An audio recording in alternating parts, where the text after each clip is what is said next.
Under the same moon, we share the love, embracing the differences like hand in glove. Spreading peace and joy, it's a beautiful sight. Together we shine in each other's light. And now do we stand in love's pure might, watching the world share in love and light. Hearts beating as one in our peaceful flag. Colors of harmony painting the night. United we stand in love's pure might.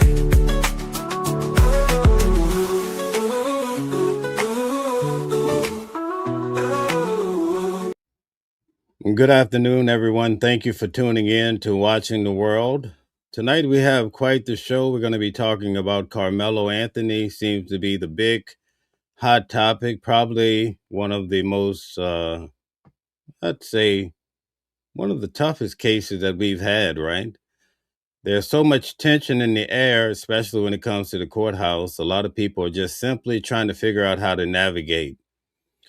I want to start off and make it very clear because there's such a tremendous influx of messages from all sorts of people because they get so caught up in the hype and people only come in for a minute and they listen. They have no idea what the conversation is about and they just say, oh, you're just supporting this one. A good example, you support Trump, you support Joe Biden, and it goes on and on. I want to make it very clear that all of us typically have gone to school all the way up through your family. Many of us have children and more kids to come down the pipeline that will go to school. One of the key ingredients of being in a school environment, although it may be a place by extension, in this case, it was a school by extension by way of the track meet. I want to make it clear that I've been at the trial every day except today. And the person that went to kind of gather all the great information, she's going to be here to break down what actually occurred in court today, which was basically the last day of the testimony, right? They had about 3 witnesses. I'm going to let her tell you all about that. But I was there for the full prosecution side of things. I saw all the witnesses walk in. And when I walked out of there, with many conclusions in regards to this case. And I think throughout all these witnesses, I think I was able to, for my own benefit, say, okay, this is what happened. I think this is what happened. This is my opinion. So I want you to know I'm not like some of the individuals that are talking about this from what Johnny said or somebody else said. I was there myself, just like I was there for Sean Diddy Combs' trial every day. I'm in the main courtroom typically for most of these cases. Even for Donald Trump, the president of the United States would walk right past me so close I could reach out and shake his hand. Harvey Weinstein, the list goes on. Luigi Mangione, I will be covering that case too. But I want to make it very clear. Anyone that has been to school, a school event, right? We know how vital it is for children to be in an environment where there's no weapons. So before you get so bent out of shape, it's very important to gather this message that we do not support weapons in a school environment. Okay? And I think I make it very clear. But I also want to make it clear that this case has many issues in the background as well. And I think it's very important that we address those issues because those issues affect us at a grand scale, especially for people of color. Now, I know people are saying, well, this is about race. And then others say, oh, no, it's not about race. After sitting through this trial, I would say the beginning may not have been about race. But because we live in a world where, like Michael Jackson said, it's human nature. Because of human nature, we make it about race. If you don't believe me, I could tell you what I saw. I saw individuals in the courtyard parking lot talking about what they wanted to do to each other. We have agitators out there talking about what they're going to do if Carmelo Anthony walks out of that prison. I mean, that courthouse, hopefully not prison, walk out the courthouse a free man, right? They want to see him go to prison.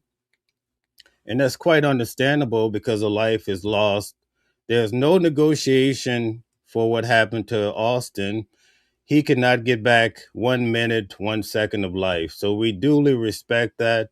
And for the many people that have lost their lives prematurely, our hearts go out to each and every one of them. So I want to get that clear that we do not support taking knives, guns into an environment that's set for kids to play peacefully, to live and let live, love and let love, and so be it. But as we break down the case, don't you want to know the things that are discussed throughout the day? I get a lot of these, I call them hot shots that come through the chat last night. Now, I sat in court. These guys heard what Johnny heard from Victor, what he heard from CNN, that he got from Fox, and he got from News Nation. I'm in the courtroom, so you're going to have a hard time because I have a track record, and most people understand that I don't just make things up, all right? And I'll contest you guys because I'm pretty sure they're going to drop the transcripts at any moment, any day. They should. They typically do. But I'm here to tell you that there's major issues in this case. Whether you want to make it about race or whether you want to make it about mushrooms, I don't care. But you want to understand what happened on the day to day so that we can mend the wounds, but also understand how we could avoid this going forward in the future for those who wish to. I'm going to start off by bringing in a dear friend who's been at the courthouse, so you get a chance to hear from her. You had a chance to hear from me last night and what I witnessed, but she's going to tell you from her perspective, and especially the things that happened today. And I want you to try to set aside all of your pain and misery, your happiness, whatever it is you're experiencing, and just take a moment to listen to what she's recounting from the day. Because I'm going to go back and we're going to have an open discussion. I'm going to allow you guys to come up and express yourself. Last night, someone was using racial slurs, and we cannot have that. This channel is not about pushing some sort of narrative, some sort of agenda, but we want to strictly look at the facts of the case and try to be very unbiased. People, when they come into this channel, they say, "Well, you support Carmelo Anthony, or you support Diddy, you support every black man because he's black." That's probably one of the most ignorant things I've heard. That tells you you know nothing about me as a man.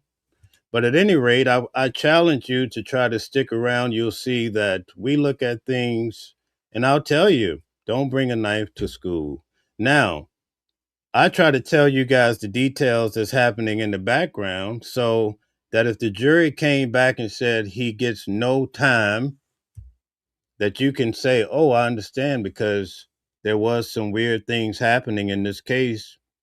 There was some bullying happening in this case. There was some information trying to be suppressed. Don't you want to know those things? We don't want to hear from you if you're just coming here to push. If you're calling people monkeys and all this stuff, you came to the wrong place. You could exit stage right. We're not just going to have it here tonight, okay? But let's try to talk about the facts of the case, put aside all of the craziness, and I'm going to invite to the stage Pretti Gurl. Can't wait to hear all the things that happened. She was in court today, and I'm going to welcome her in. Come on in, Pretti Gurl. How are you? Think you're muted. Okay. Let me see. Yeah, you're good now. Go ahead. You're Okay. good. I'm What? good. How are you? Can you hear me? Yeah, I hear you nicely. Very good. So, could you just introduce yourself to everyone? I'm Pretty Girl Catching the News on social media, on Facebook and TikTok. Okay, very good. Can you tell us what compelled you to attend this momentous trial? Um, because it was just a high profile case. It really, I think it drew me near because the Austin and Hunter, they're twins. I have twin daughters. And so I just kind of felt for him, losing a twin. And then I also have a 16-year-old grandson. And so that was just kind of heartbreaking that all this kind of happened in anyway, how it did. So I live close in the area. I live maybe an hour and a half away from Collin County. So I just wanted to see if I could kind of just attend in court and see if I can get the facts and see for myself. All right. So you and I, we bumped into each other in the early mornings just trying to figure out how to get in line to attend the trials. Is that correct? Yes, that's correct. Is that fair to say? All right. Yes. Very good. So can you just tell everybody, have you been staying locally or have you been commuting? Can you give us an idea of how tough it's been to just be at the trial? Yeah, so I do stay like an hour and a half away. So I'm coming home every day. So it takes me about, when in traffic, 2 hours coming home. I wake up in the mornings at 2 and I leave home at 3. And I usually typically get there about 4:30, 4:45. Okay, very good. That's awesome. Can you tell me where were you or what were you thinking when you first heard about this case about a little over a year ago? I don't know where I was, but it was just heartbreaking to hear, and just hearing all the stories on social media. I just was it just was heartbreaking, just to even have two kids to have to experience that, because a kid did lose their life. So I can't tell you where I was or what I was doing, but I just know it was sad. And it I think it almost immediately turned into color, black and white. But yeah, it was pretty devastating. Right. Can you tell us today, being the final day of the defense testimonies, right? Can Hmm. you tell us how today went? And first, can you give us an outline for those that were not there, obviously, how many witnesses they brought on today, just so we get the landscape? So the defense brought the final three witnesses today. So it was 4, 5, and 6 that was in the court today. It was pretty slow, but that's all they had. They had three witnesses today. Three witnesses today. Can you start off by telling us what does the courtroom look like today? Can you give us some sort of layout so that people can envision what the courtroom is like? Yeah, so when you first come in the courtroom, to the right is the Carmelo family. And then to the far left, against kind of toward the wall, is the Metcalf family. To the back on the last row is the Nine Media, um, covering the story. And then the 27 seats that's open to the public is kind of in the middle. Okay, 27 seats, and you were able to get in. It's quite the task to do so. Yes. Can you tell us a little bit in regards to the first witness that walked in today? So the first witness they called was a white male. He's a 17-year-old. And he did go to Centennial High School.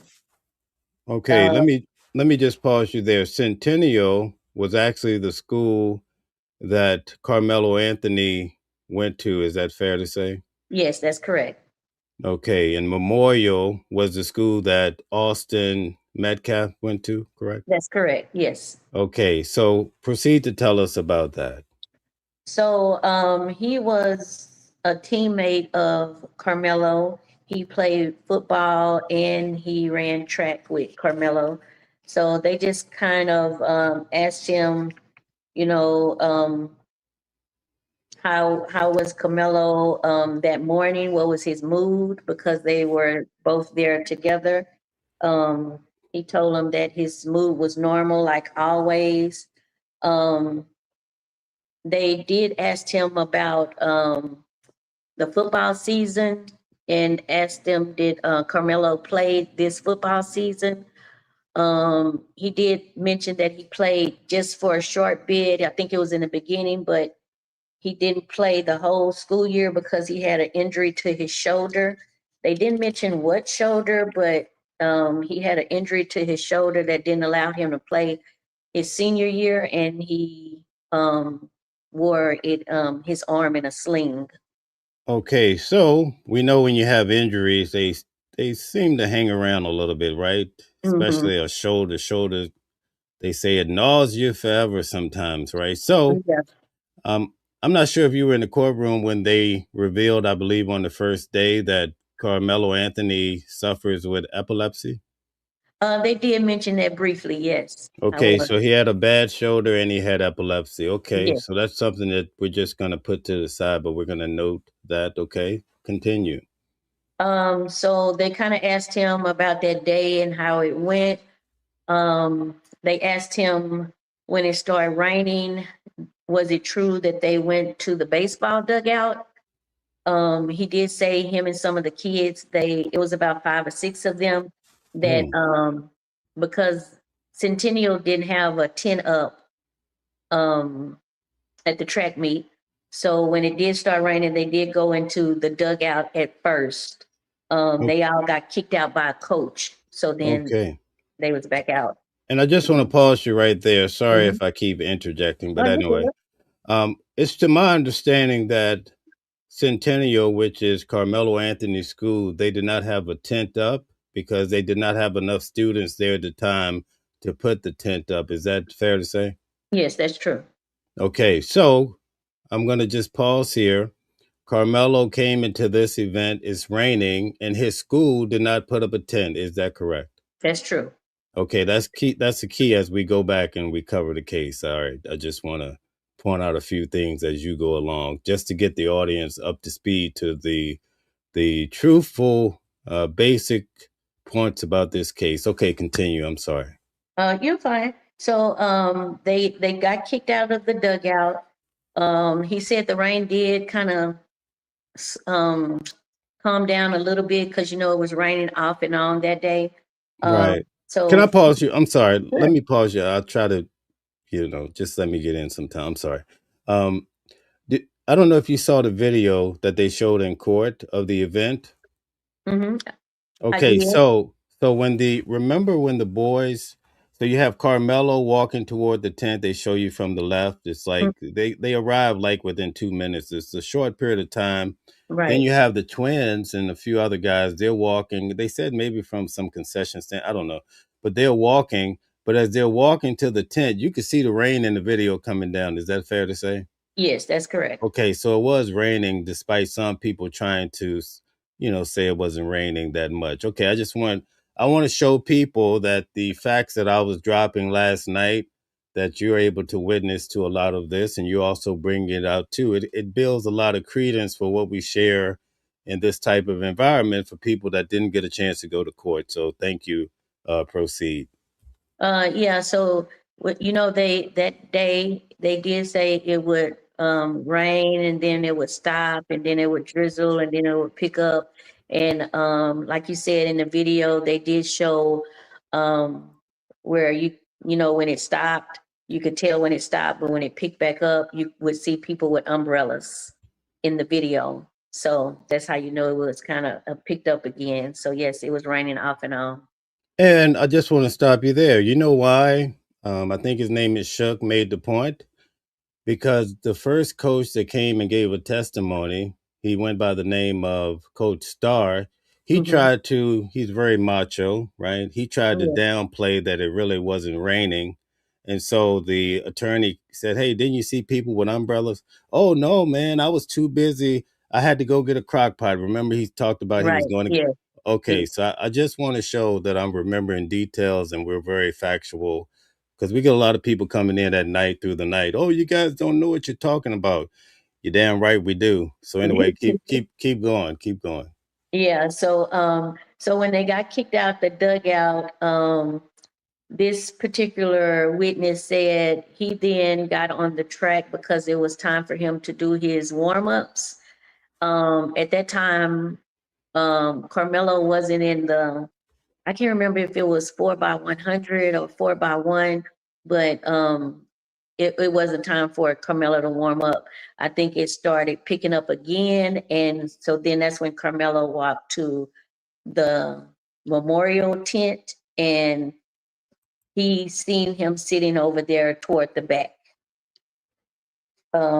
He did say that after a few minutes from he was on the track, that they could hear some noise and some commotion going on under the tent, and that kind of made him shift his body and turn that way to see what was going on.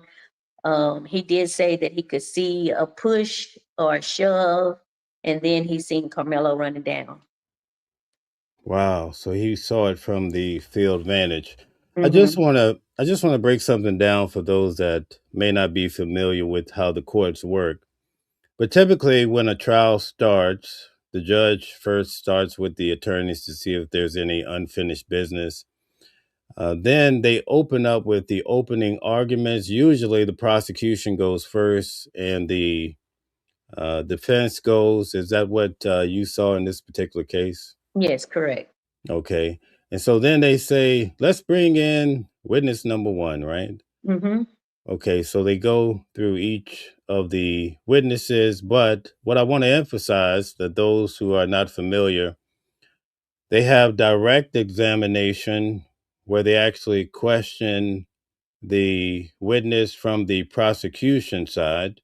Mm-hmm. And then they have the cross examination where the defense have their chance to question the witness. Okay. And Mm-hmm. typically, all of the first whole slot of witnesses are going to be under the prosecution. Then the prosecution will rest their case. In this particular case, they rested their case on Saturday, right? Mm-hmm. Yes. And then the defense starts their case. And then today, the defense rested their case, meaning they had called in their witnesses. And Mm-hmm. so, what happens when the defense starts their side? They have a chance to call the witnesses that are friendly to their argument, and the defense will usually question them. And it's going to be more, in this particular case, it would lend itself more toward Carmelo Anthony. Then the Yes. prosecution will cross examine the individual. Then, after the person is cross examined, then there's another cross where it goes back to the other side. And then, if there's more issues, it goes back. So, just so you guys can kind of understand how this is formatted. So, tell us, is there any more under the prosecution side? Well, actually, it would have been the defense going first. Is there any points that stood out to you? So the witness that we were discussing, he did say at that time he noticed Austin lift up his shirt and was saying he was stabbed. I'm not for sure. Can you say this on the platform? Yeah, go right ahead. Go Okay. ahead. Stabbed. And so he did say that he noticed a lot of kids around him. So when the prosecutor was able to cross-examine him, they asked, was he seen a lot of kids? Because I'm not for sure if you heard, but somewhere it was circulating that maybe it was 3 or 4 kids that jumped Carmelo at one time. Right. And I've so heard that that. haven't proven. So the prosecutor was asking the witness, did he actually see more than one person pushing or shoving? Because I think maybe the defense kind of made it seem like that's what he had said when he said he seen like a U shape, like they were surrounding him, or was he getting it confused from when Carmelo ran down the bleachers and that the kids was chasing him? So Wow. I think they was just trying to prove that maybe he was getting it confused from maybe they was all jumping him at the same time, but they did chase him. About 4 or 5 kids did chase him down the bleachers and onto the track. Okay, so after this happened, they were chasing him. Did they, when they talked about how the guys were standing, were they trying, do you think the defense was trying to show that Carmelo Anthony was, kind of surrounded, would have made it impossible maybe for him Right. to run away because he has all these guys surrounding him? Is that the intent, perhaps, possibly? Yes, correct. Okay, wow, that's a good point. I'm glad you were there to break that down because I keep hearing all of these things in mainstream media, but it's nice to hear someone that was in the courtroom that I know was taking good notes. Was there anything else that stood out about this witness? No, I think that was about it. No, I think that they didn't question him too long. That was about it with that witness. Okay. Did he seem like he was timid or shy? Did he seem like he was pretty confident? Any take on that? He seemed to be um firm in what he remembered about the incident. They did have a witness statement that he had given right at the, on the date. He did give a verbal and a written statement. And so they he was for sure of what he saw. They did try to, just kind of make it seem like maybe he didn't see, you know, more than one attacking him and that he was getting it confused. So they did try to go back and forth with that. Was he sure that that's what he saw? Um, and then, so of course, the prosecutor asked, could you have, mixed the timeline up? Um, he kind of said at the end that he could have, but he felt like that's what he's seen at the time. Right. I made a note. I don't know if a lot of people in the audience picked up on it, right? Because I think one of the arguments they had today, they were trying to say, I think perhaps from the prosecutor side, that the timing was off. One of them was making that argument, correct? Right. Yeah, because the push and the shove actually happened about 10:50, and I'm glad you brought that up. It actually happened about 10:50, so they did bring the video up today on the screen, and then they split the screen to show the witness that was speaking. They was able to show the track and the field, and so they was trying to prove that when he turned his head, because they kind of lined it up side by side, that at the exact time at 10:50, and then at the exact time that they were showing the track field that was on him at 10:50, that his head was not turned toward the bleachers at that time yet. Okay, very good. Thank you for that. I don't know if a lot of people picked up on it, but they showed the body cam video of one of the officers that had responded. I believe that occurred on the first day. Mm-hmm. But I noticed that when they started the trial, they said, listen, a lot of the video timing do not jive, right? Mm-hmm. Yes. Yeah, they said that. Okay. I Yeah. noticed on the body cam video, when this happened on April the 2nd, 2025, the video showed that it was February the 10th, I believe, of like 2016. I'm like, how could that Mm-hmm. be? It was off by Right. 10, it was off by 10 years. So Yeah. evidently Right. they hadn't updated I peeped that, because I try to Right. document everything that I see in here. Okay, Yeah. so thank you for that. Anything else about that particular witness before we move on to the second witness? No, that was about it with that witness. Okay, so the second witness of today, could you give us a time frame? How long did it go with the first guy? You don't have to be accurate. The first one, it did go about, I would say about 30 minutes. 30 minutes. Okay, pretty fast, right? Okay. Yeah.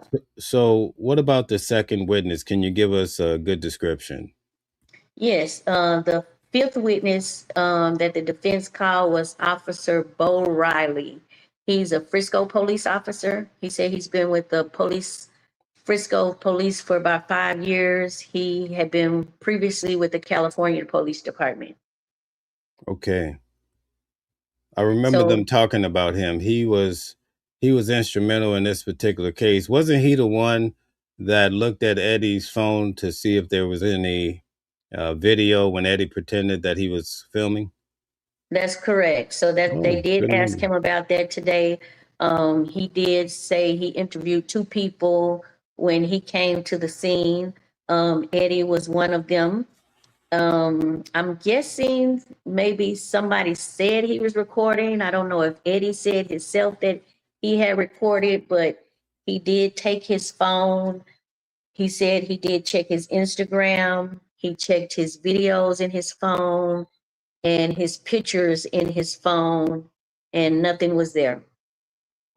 Okay, because typically when we watch the movies or the documentaries or the first 48, whenever there's a crime, they typically take people's phones and really go through it Right. forensically, right?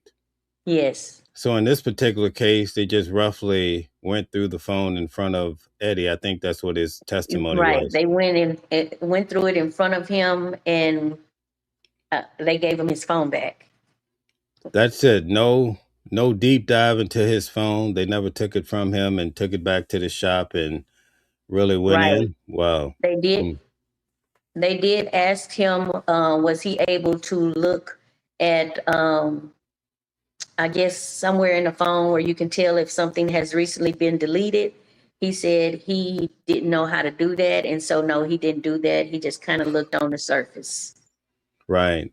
Wasn't it strange how Eddie said that he held his phone up when they were going back and forth, namely Austin and Carmelo, and he claimed he had his phone off, but he was just pretending to be recording. And when Shook asked him, Shook is the defense attorney, he was like, "Why would you do that in the age where people want to record fights and put it online, or whatever?" He was like, "Oh." He used one word, I don't know, something like I was being silly or something like that. You recall? Yeah. That was strange. And I was hoping that, because people have been saying that there was another video, and I was hoping that it was the videos from Eddie phone, but that didn't produce anything today. Okay, I just want to stop for a minute and pause and make a Okay. clarification. Mike Howard had explained that the knife was actually a multi-purpose tool in court. Okay, so he kept saying it was a tool because whatever was used it had many different functions. Do you recall? Mm-hmm. All right. So I just want to, for those in the audience, I see the discussion going on. That's what came out in court. So you could proceed back to tell us about this witness.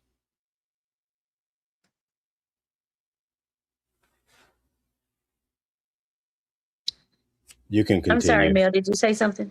Now, so you can proceed to tell us about the second witness, the police officer. Okay, so yeah, that was the second witness. That was pretty much all the police officer, that was pretty much all they asked of him. They was just trying to see, was it any additional um video or photos? And yeah, he said no. And they was dismissed him. Wow. So he was up there rather short. Yeah, very short. Wow. So that's the second witness, and we only get one more Only witness. And one more. can you tell us about, can you describe the third witness, the final witness of today? Yes, and he was up there very briefly himself. He was nervous. He's a 17-year-old black male. He went to Frisco High School. So he didn't go to either high school with the boys, and he didn't know Carmelo or Austin or Hunter at all. Wow. Yeah, so he was he did he mentioned, when they asked him to tell you about yourself, he just committed 2 days ago to LSU. But he was just all he said he witnessed was he was on the track as well when it happened. He looked over there, seen a commotion. He seen Carmelo run down, and then he said he ran to the bus. Um, that was pretty much all they asked of him. I'm not for sure why he even was a witness. Really? So that's all the defense put up for today. Right. I understand that around 11:30 they called for a break. Could you explain a little bit about that?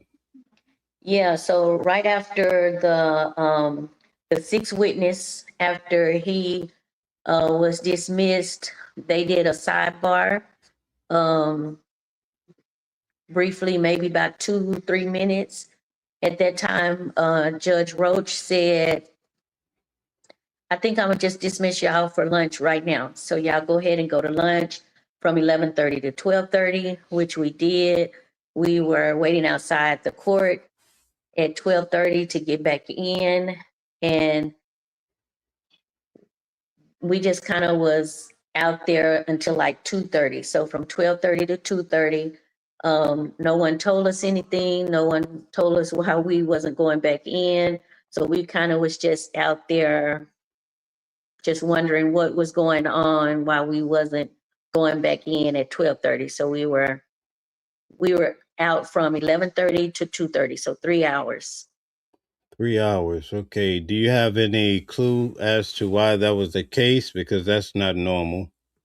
Yeah, it was, we was all wondering if anybody was familiar with what could be going on. Have they ever, experienced anything like this? And if they did, what was happening at that time? People kind of speculated on what they thought. They thought they was trying to maybe um, get Hunter to testify, but that never nobody ever said anything about that. So when they let us back in at 2:30, um, they just opened it back up when the jurors came in, and the defense rested, and the prosecutor said they didn't have anything else. So that was it. It was pretty a short day, and that was kind of about 2:40.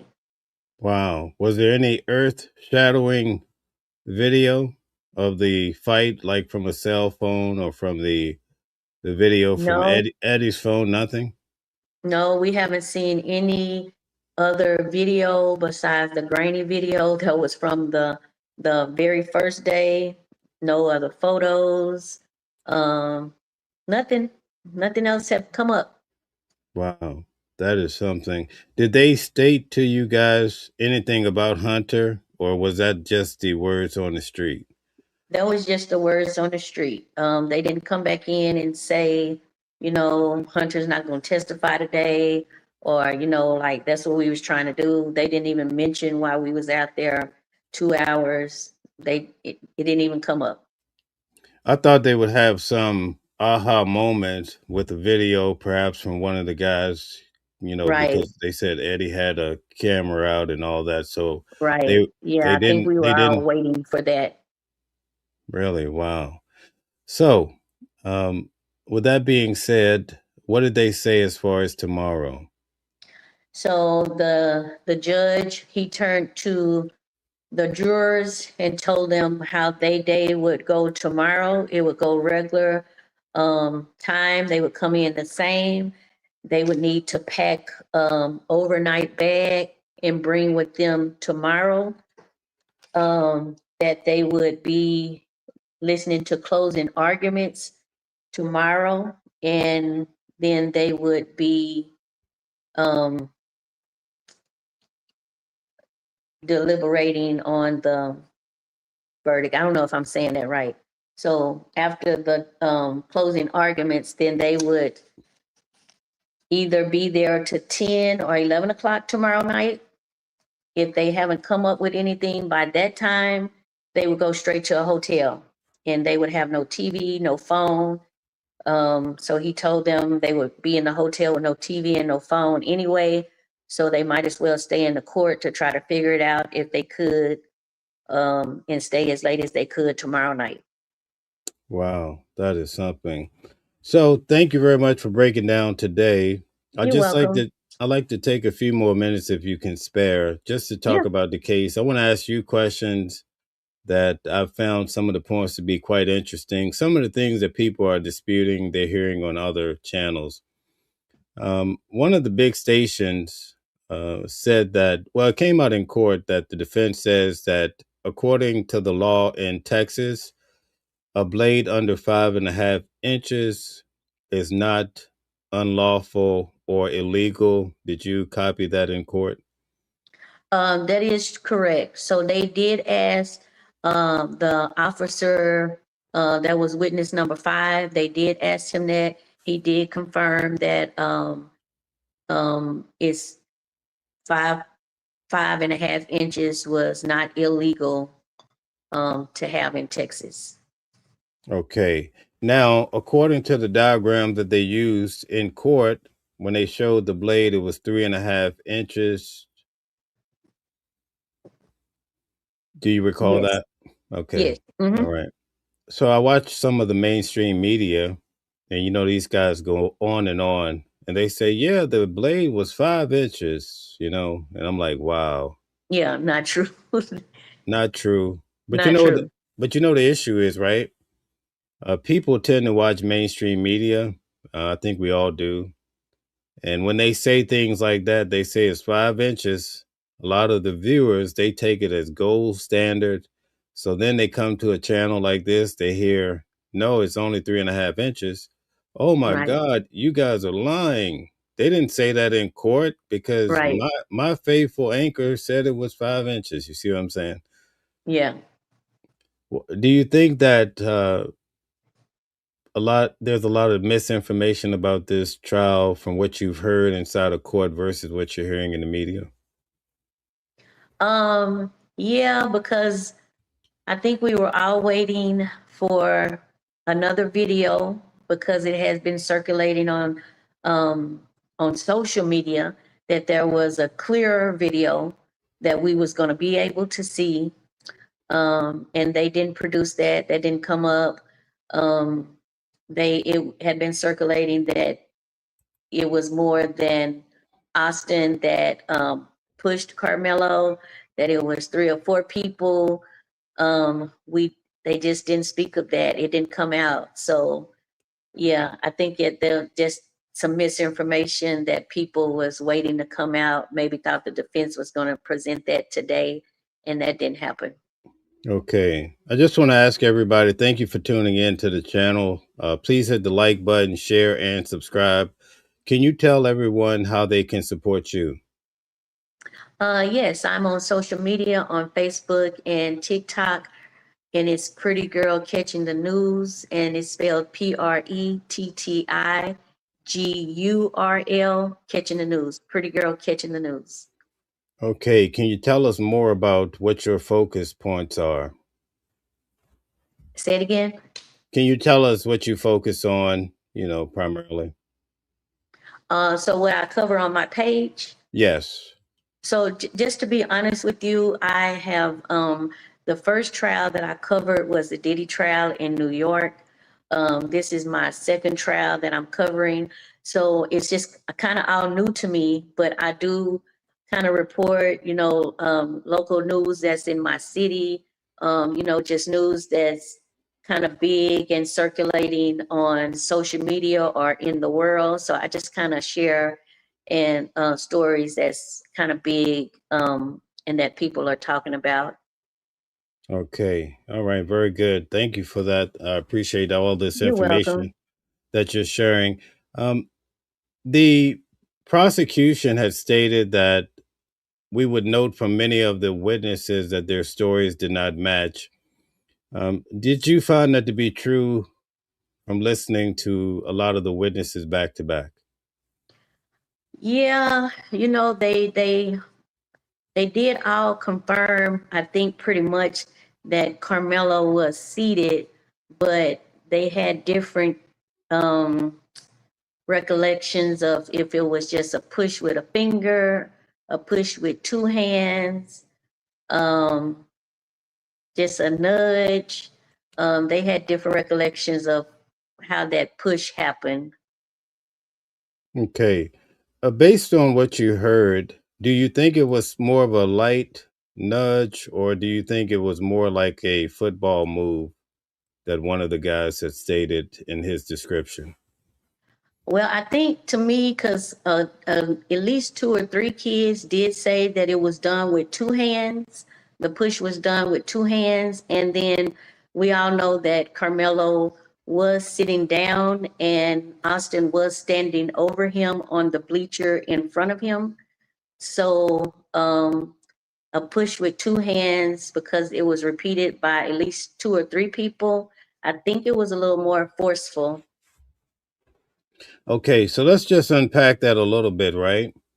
It was the young guy from North Carolina that flew in, I believe, and he said that basically Carmelo remained seated the whole time, correct? Hmm. Okay. And he said he named this football move. I'm not a big football playing guy, but I did recall what he said. He said basically Austin grabbed him two hands, and whatever this football move is, he was trying to. It seemed like he was trying to grab him and move him up, right? Oh, yeah. Okay, Yes. so now let's go back to the video, okay? Because we haven't talked about this beforehand. So I want people to some of the things that people have been saying that's not true. I just want to get your side a little bit, Okay. so they could just see that we present the truth as best as possible. When they showed the video, they only saw um, we could say one or two actions tied together. Can you explain a little bit how it went down under the tent? And it's all blurry. You can't see any real details. But can you tell us what was happening? Yeah. So the video was very grainy. Um, just to give the people an idea, it appeared to be a camera from the opposite side of the building where the bleachers were. So it was on the opposite side, trying to zoom in to the other side across the field. And so I'm not for sure if that's what made it grainy, but you couldn't make out any face. You couldn't really make out if he got shoved. You can just kind of, because they kept stopping the video and pointing out things, you can kind of see, maybe just a movement, and that's about it. Okay, so you saw Austin go to the left, and then you see movement coming back to the. He actually went to the right, and then you see movement coming back to the left. That's basically all they can decipher that Austin went to. And in the video, you can see somebody moving with a lot of force. Eddie said that, and he was the guy that they showed. They proved that he was quite the acquaintance of Carmelo. He said that Austin moved so fast and with force that it knocked him out the way. So we're putting that together. We see in the video how fast Austin is moving, correct? Mm-hmm. Now we have students saying that Carmelo, is he standing or sitting? Tell us, please. Yeah. So Carmelo Is sitting. is Go ahead. sitting. Okay. So he's sitting, as you said previously, he's sitting the whole time. Mm-hmm. Austin somehow goes to him really fast with all that force and grab him. And with a thrust, he's trying to lift him up, according to the testimony.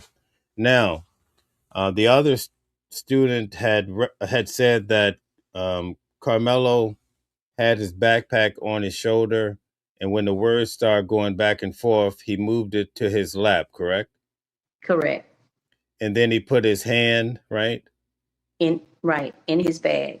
in his bag. Okay, so that means that when Austin ran to him, he grabbed him like this, and Carmelo's sitting down, and the bleachers are low. So that means that Austin is moving toward him. He's probably right on him like a tackle. Right. It appears that Carmelo grabbed this knife really fast and pulled it up, probably like this, so that when Austin came to him, that's when he was punctured, right? Right. Because with He- him standing over Carmelo seated, then he would have been leaning forward already. Right. Yes. So that's probably what caused well, I'll leave that to the medical guys. But anyway, on the mainstream media, this is why I want to make the clarification. This is not about the case. I made it very clear for those that are having all of these issues. You got to go back to the beginning. I made it clear there should be not be a knife at a school function. Right. Okay, so we made that clear. We're just Yes. breaking it down. But see, this is what the pundits say on the mainstream media, right? They say, Yes. "Oh, Carmelo is standing." They say that Austin says something to him. He grabbed his knife and stabbed him. You see how they No, that lie? was But I want to make it clear they lie. right. That's correct. That's important because you incite people, especially a lot of these people who are watching from around the country. They believe the things you say, and you stand there on national news on the big platforms and you tell people lies. Then they come Yes. to channels like us where we go to court and we can get the backing of the things we're saying. When the transcripts come out, you'll see we're close Right. on point, right? But Yes. they want to give a narrative. What he did was wrong. There's no doubt about it. But I want to focus and tell people who are really interested. The mainstream media incites a lot of this too because they're saying things that are not necessarily correct all the Right. time. So they're saying that Carmelo's standing, the guy says something to him, so he stabs him. That's a different case, right? Right. So I don't know if you have already discussed with your channel, and it may just kind of be important to kind of let them know. I think it was the witness that was on Saturday. They did ask him where was he seated because he was seated directly in front of Carmelo and Eddie. And then they asked him where was Hunter. Hunter was 2 rows down from Carmelo, and then Austin was 5 rows down from Carmelo. So this witness on Saturday said that Austin was originally the first person who asked Carmelo to move from under the tent. And when he did 2 or 3 times, that's when Austin, who was 5 rows down, turned around. I guess he heard his brother. So they say he walked up the 5 bleachers and then came and stood over Carmelo. So it was originally Hunter that started it, and then Austin Wow. kind of finished it. I remember that. So let's unpack that for the good watchers here at Watching the World, right? So a lot of the witnesses that came in, they all, I tried to break it down last night. They're all coached by the attorneys before they go to Right, court, right? Okay. right, And not taking away the guy was stabbed at school. That's wrong. Okay. We're going to make right, that clear. We're not trying to condone that in any way, right? We all have right, families. We all went to school, right? Okay. right, But they all tried to say that Hunter remained seated, the same Hunter that refused to testify today, according to what we're hearing. right. Wonder why he refused to testify. We don't know, right? Yeah, But I'm not for sure. they tried to keep that he was sitting because if he stays sitting, then that softens the blow because it's just Austin versus Carmelo, right? Right. But some Mm-hmm. of them were putting Hunter as the first one to start this, and that he was standing behind Austin, right? Right. That's a different ball game when you had. I don't want to put you on the spot. I won't put you on the spot, but if you want to break down what Carmelo's weight was, or his height, or Austin's height and weight, Yeah, so I can't remember. I do have it in my notes. I can't remember Carmelo's height, but I do know that his weight was 130. And I can't remember his height Austin's. his height is 5'7". Okay, Okay, but okay. he weighed 130, and Austin was 220. Do you recall his height? His height was 6'1". So Okay, he and he was 220 pounds. right. So he's 90 pounds heavier than Carmelo, give or take. Okay. Mm-hmm. Yeah, correct. And Okay. then they did the witness that they had Saturday, he did say Hunter was smaller than Austin. So Austin was the bigger twin. So he was 220 and Hunter was smaller than him. They didn't give Hunter's weight, but they did say Austin was the bigger twin. He Right. weighed more. So Mm-hmm. based on some of the testimony, right? Mm-hmm. You have both of these guys coming toward Carmelo, Mm-hmm. according to some of the individuals. Some said that Hunter was the one. I think Tion said Hunter and them started on Carmelo. So Hunter starts it, but Yes. the first day, let's see, no, the second day when all the witnesses came in back to back, which would have been Friday, they all Hmm. tried to place that Hunter remained seated and he hardly said a word, right? Right. My. They also tried to place that Eddie didn't really know Carmelo, that he gave him Right. some dap, gave him a little dap, said boop, and went and sat down and didn't say anything. Right. That's what they were all trying to say. And then you get witnesses coming in saying, "Wait, they were talking about the weather." And then they brought in Eddie. And can you explain to us? Because I explained to them, but I want them to hear from you how things kind of transpired with Eddie. If you want to go there. So to be honest with you, that day I didn't get in court until 3:10. I Okay. was one of the people, I didn't make it in court that morning, but so I had missed Eddie's testimony. I Okay. did miss it. Okay. So I'll just breeze through it really quickly about Eddie. Eddie came in and he made it seem like he vaguely knew. You know, it's kind of like a person you work with or something. You know him, you go to school with him or something like that. But he was cross-examined by Toby Shook, and Toby Shook said to Eddie, "Hey Eddie, do you remember back in 2023 that Carmelo Anthony used to date your cousin? Her name started with a V." Yeah. Hmm. Okay. And that you guys, when you first met, y'all met at this party, and you text Carmelo Anthony first. We need to do a 2-man. I'm like, what's a 2-man? I guess I'm out of touch with life, right? And then they explained that's a double date because they both had Carmelo was dating his cousin and he had a girlfriend at the time. Oh, Okay. okay. All right. And so they showed all of these photos. First, the attorney would get Eddie to go on record and say, "Do you remember this event when you guys were together?" And sometimes he would say, "Yeah," but other times he was like, "No, I don't recall." And they would put it on the screen. He would put it out there showing Mm. that they were playing video games. One of the times I remember distinctly, he says to Eddie, "Do you remember when you and Carmelo were in the bedroom, I think your bedroom, playing video games and Carmelo was playing the guitar?" And he says, "No, I don't recall that." He put it on the screen and you had Eddie playing the game and Carmelo's playing the guitar and got his knees together and he's like, Wow. Bon Jovi over there. And then Yeah. that's when I saw Eddie start to realize today's going to be a rough day, brother. Right. Today is not a good day for you, brother. You know what I'm Right. saying? Because Yeah. they're gonna put you to the test, and so they Right. continue to do it so much. Do you? Oh, so you the prosecution says, okay, enough. Almost like enough of this because it was getting hot in there, back to back, R- almost making it seem. Because I went back over my life and I said, my best friends. I don't have that many pictures with my best friends. You know what I mean? Maybe Right. not. Maybe not even my siblings. There's just too many photos to be Of them somebody together. that all of these witnesses came in and tried to say they didn't even know each other and they never really said anything because they were trying to paint the scenario that he walked in out of the blue, gave the guy a little dap, sat down because he was a man on a mission. Right. You see the difference that make? But then Yeah.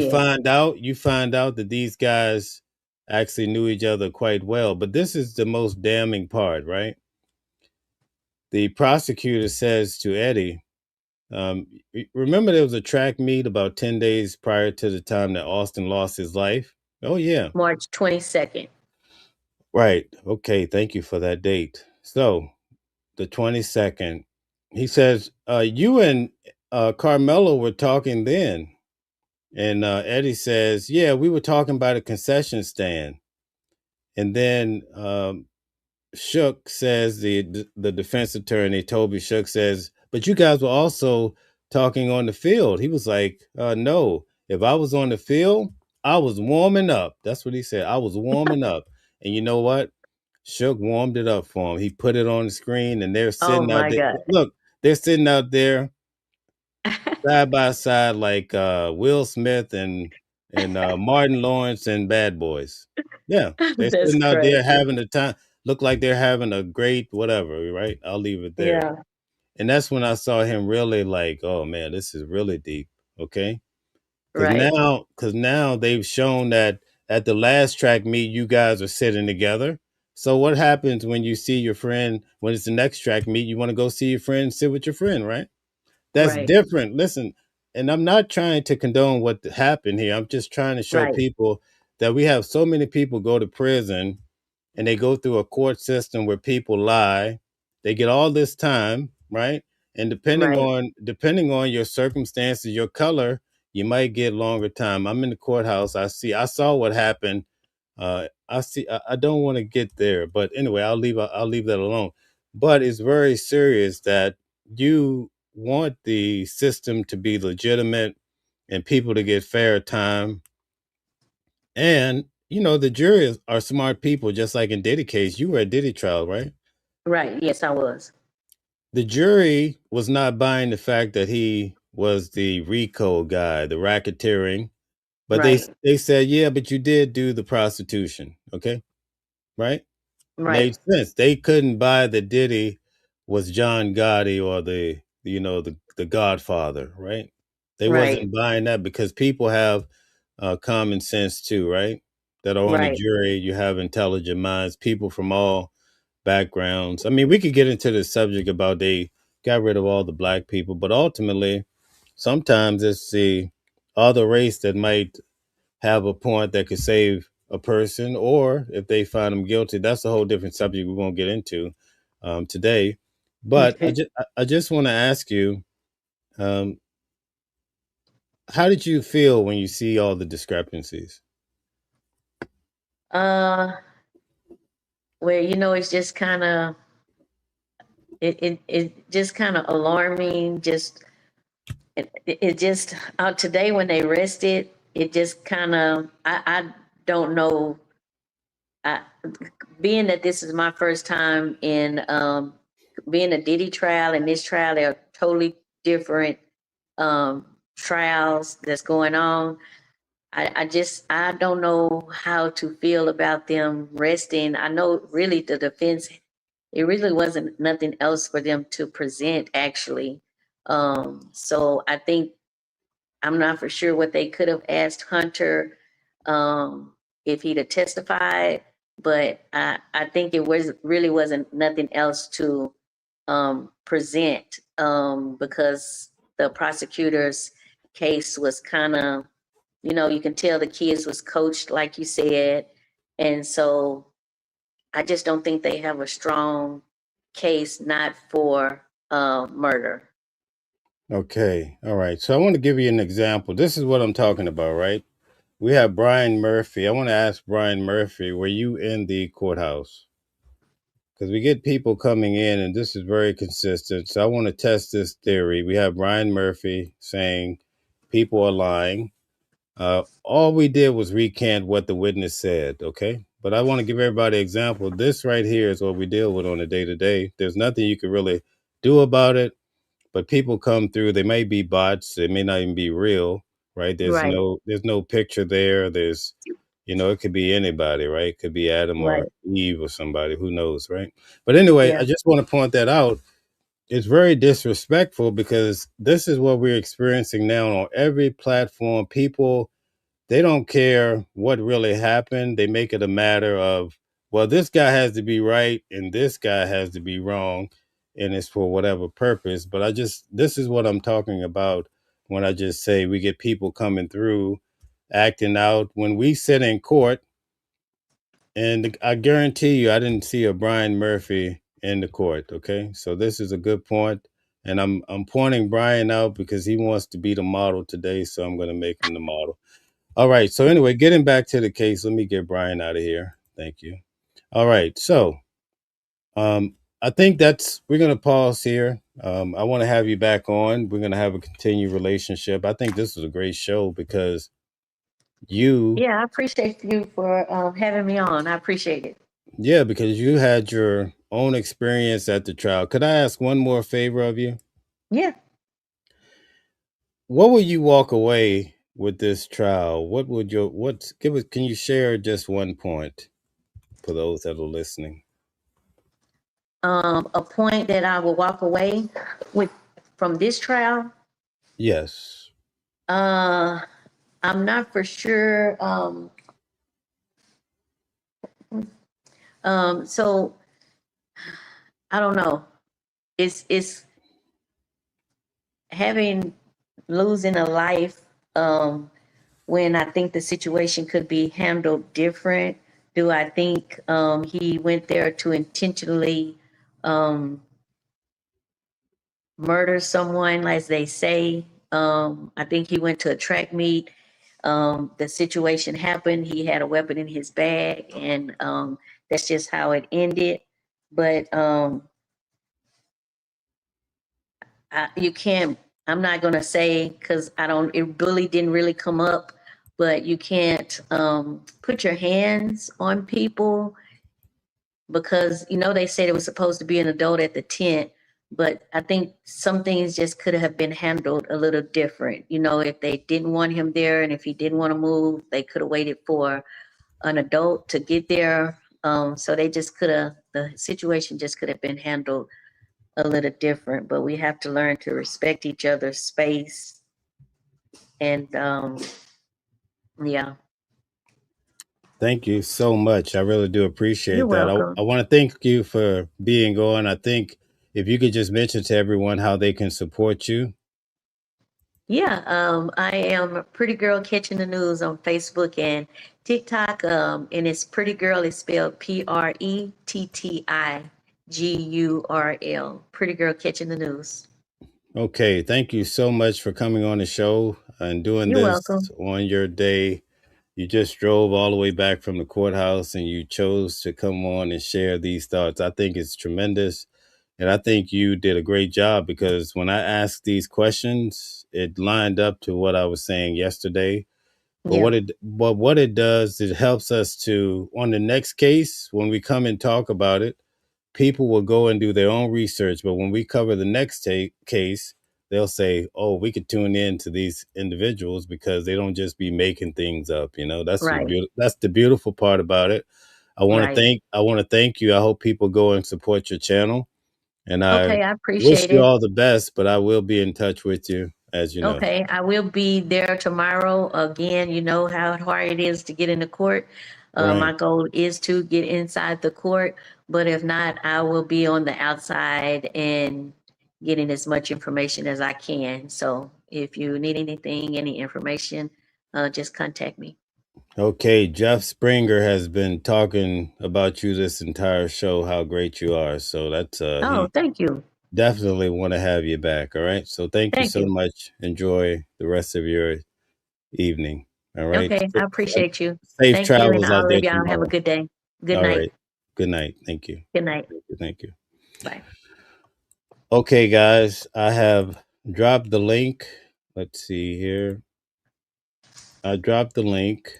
And if you would like to come up and join the show, feel free to do so. I'm going to give you guys a few minutes to come up. And depending on how many people we have that join the show, we're going to look at some mainstream media just to show you how this case is being portrayed. I have time tonight and I'm here for it. So we're going to go through some video. You're going to get a chance to see how things don't always come out the way they should, but we're going to look into that. So if you would like to come up, feel free to hit the link. I have starred the link. In fact, I'm going to put the link on here again. Even if you were on last night, feel free to come up. All right. But I'm going to get back to this case. I want to touch on a few important points. Before I do that, I'm going to get to some of the comments. So if you have any questions, feel free to drop them. It's hard for me to go back when comments are steadily coming in. So I'll address the questions that are coming in. As far as my opinion on Carmelo Anthony, that question I won't answer because I don't want to muddy the waters. But I did tell you two important points. Those 2 points are you don't bring weapons into an environment where they're prohibited. If you don't believe me, try taking a knife or a gun to the airport.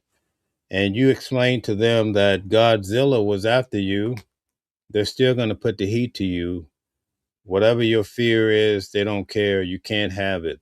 So we have to be intelligent, and we have to tell our children, you have to abide by the law because they will lock you behind up, believe me. And to go through the system of the court is not what you want. So a lot of this is being proactive and trying to help people make good decisions. Now, the second part of this is the side that no one likes. And the second side is people bully you. And that's a big problem. And the smaller you are, 5'7", 130 pounds, you're lucky if they don't take your lunch under certain circumstances. So let's have a real talk for a few minutes. Feel free to come up if you want to join the discussion. I would love to talk to anybody. Don't be ashamed or what have you. Don't be nervous. I do this a lot. You can see I won't put you on the spot. We just had a great show. I think she was amazing. And the way she answered those questions, we were quite privileged tonight as she sat through court all day. And she could have been anywhere in the world, but she chose to come on tonight and share with us this valuable information, right? Okay, so let's talk about it, right? What are you guys going to tell your son? The world is not equal. This subject right now, a lot of people are not going to like what I'm going to say, okay? But I'm not here for you to like me or love me, you know? But I have to get this message out because there's so many pundits out there. They're just shooting and popping off at the mouth. But they have the biggest platforms in the world, and they try to demonize people off of what another man does. To me, it's insane. I don't go around seeing a person from China do something and I say, man, all Chinese people are terrible. Yeah, that's what they do. And I have to address it because I live in this world and I'm not as young as I used to be. So I know a few things, right?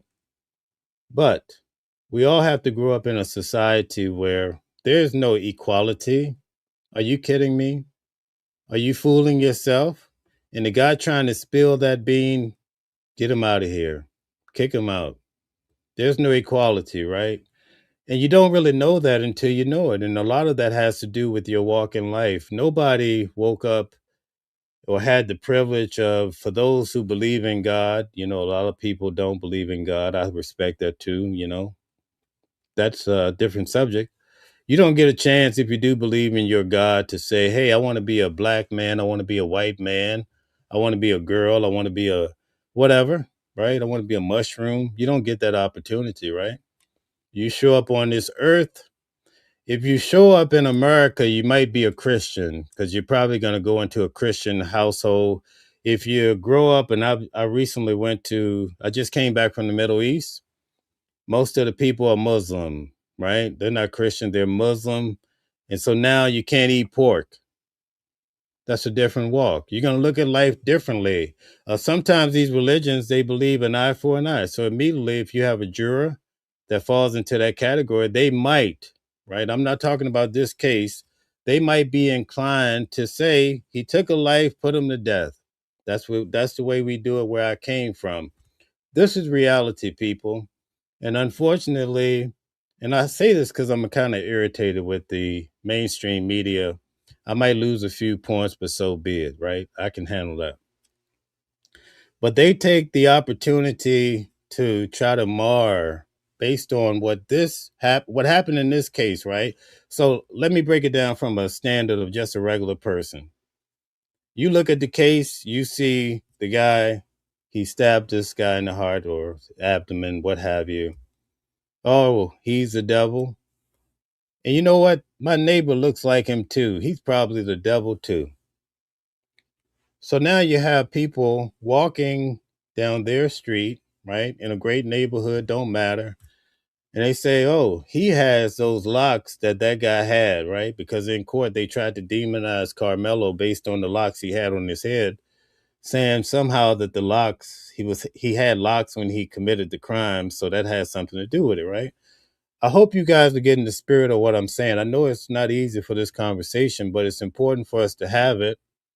And then on top of that, we have the the nicest or the biggest black guys in this country that has the biggest stage, and they take their platform and they're shucking and jiving, and they tell you how they love Chud the Builder. Like, you love Chud the Builder. That's the message you get.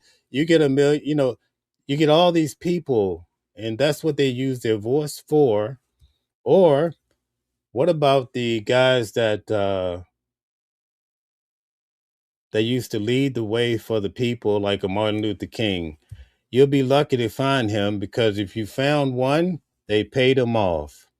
They give you 2 or 3 million. They figure you'll go somewhere and sit down and shut up. They give you a nice job, give you a good opportunity, and now you say, forget about the people. I'm about to go on vacation, right? These are all the strategies, and I don't want to get into it too deeply, but I have to talk about it because this case is rare, and I have to seize the opportunity. Now, why did this happen? We really don't know. But we need to address the issue and try to find out. If you don't go and talk to your kid, right?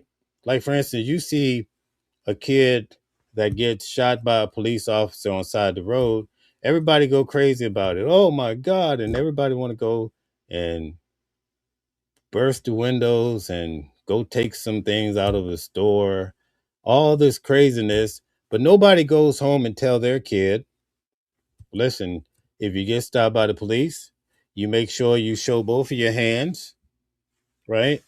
And don't reach for something. This should be the conversation, because you're seeing what's happening in the street, right? Instead of protesting, sometimes you have to start at home. And that's the message that I want to have, because it's very important. Because if I love somebody, I'm going to try to tell them how to navigate through life the proper way, right? That's what we do when we love people. We try to preserve their life, right? When people don't care about you, they don't take the time to, invest in you. That's the way of investing in you, is by telling you how to live your life, right? When I was younger, uh, my grandmother and mother, they used to be really hard on me about every little thing, right? But you know what? They always said, I tell you, and I don't know, my grandmother say charity begins at home. I tell you at home, because in the street, sometimes they might kill you. That's what she used to say, right? At the time, I didn't want to hear that. Who's going to kill me in the street? I'm a tough guy. I lift weights. I thought I was going to take over the world. But sometimes that's what happens, because we're not investing in people. But in this particular case, I'm trying to set the stage. I'm going to let you guys come up. I see you guys are here, but I want to set the stage for this, because I think it's very important. The reason why I want to do this is because, and I get all the people coming in. I don't care. You can counsel me out, whatever you want to do. And I get people coming in. Oh, this guy killed somebody, blah, blah, blah, and we have to get past this, and we have to elevate. But more importantly, we have to understand why it happened. And so now you have a son, and his dad, like my father, was never there, right? Okay. So what are you going to tell your son when bullies come up to him, and he's getting his ass handed to him every day at school while you're at work, and maybe you're a nurse, and every chance you get, between your customers or whatever, your patients, you're scrolling, you're on the TikTok. Your son might be getting bullied at school because he's 5'7" and 130 pounds, right? Now, he can't go around stabbing people. Let's face it. They're going to throw the book at you. If you think this is how you should live your life, you're going to get the book thrown at you, and you're going to be locked up in a cell a mighty long time. And I see guys start getting locked up at 12 and 13. And you know why? Well, there's this old tale about chaos. I used to give this public lecture about chaos over in Africa. A butterfly flaps his wing, and you get a little whirlwind, right? Just a little brushing of the wind. And then it bumps into another brushing of the wind. And all of a sudden, you have a tornado, and nobody can stop it. You know what that's like, right? You know what that flapping of the butterfly wing that turns into a tornado? That's your son riding in the car with Joey that has drugs in the car. He don't know that when the police stop and find drugs in the car, everybody's going downtown. You see that? That's the So this is happening to 12 years old. You know why? Because the parents are not being honest with the kids, right? It's quite natural they're going to pick up bad habits at school, but you have to really be aggressive in trying to tell your kid, listen, you got to play by the rules in this country because they will lock your behind up, believe me. So you have to try to get ahead of this storm. I mean, you really have to do it because once the system get their hands on you, in some of these states, I heard down in Louisiana, they turn you into a working machine. So now you're not even sitting in a cell, you're out there busting your behind, you know, kind of like they do in North Korea or some of these other places. This is a serious matter. And all we get sometimes from these cases, we hear he stabbed a guy. Nobody wants to talk about he was being bullied and they was going to bust his behind. I'm not saying that totally that's what's happening. I was set in court. It was very clear that they was going to somebody was roughing this kid up. I was in court. I heard it for myself. You can't come and tell me shit. I mean, I shouldn't have said that. You can't tell me. I was in court. The boy was getting roughed up. He's only 5'7".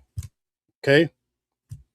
So for all of you that want to say this and that, and I already said he shouldn't have stabbed the guy, but we need to address the fact, right? I have nephews, right?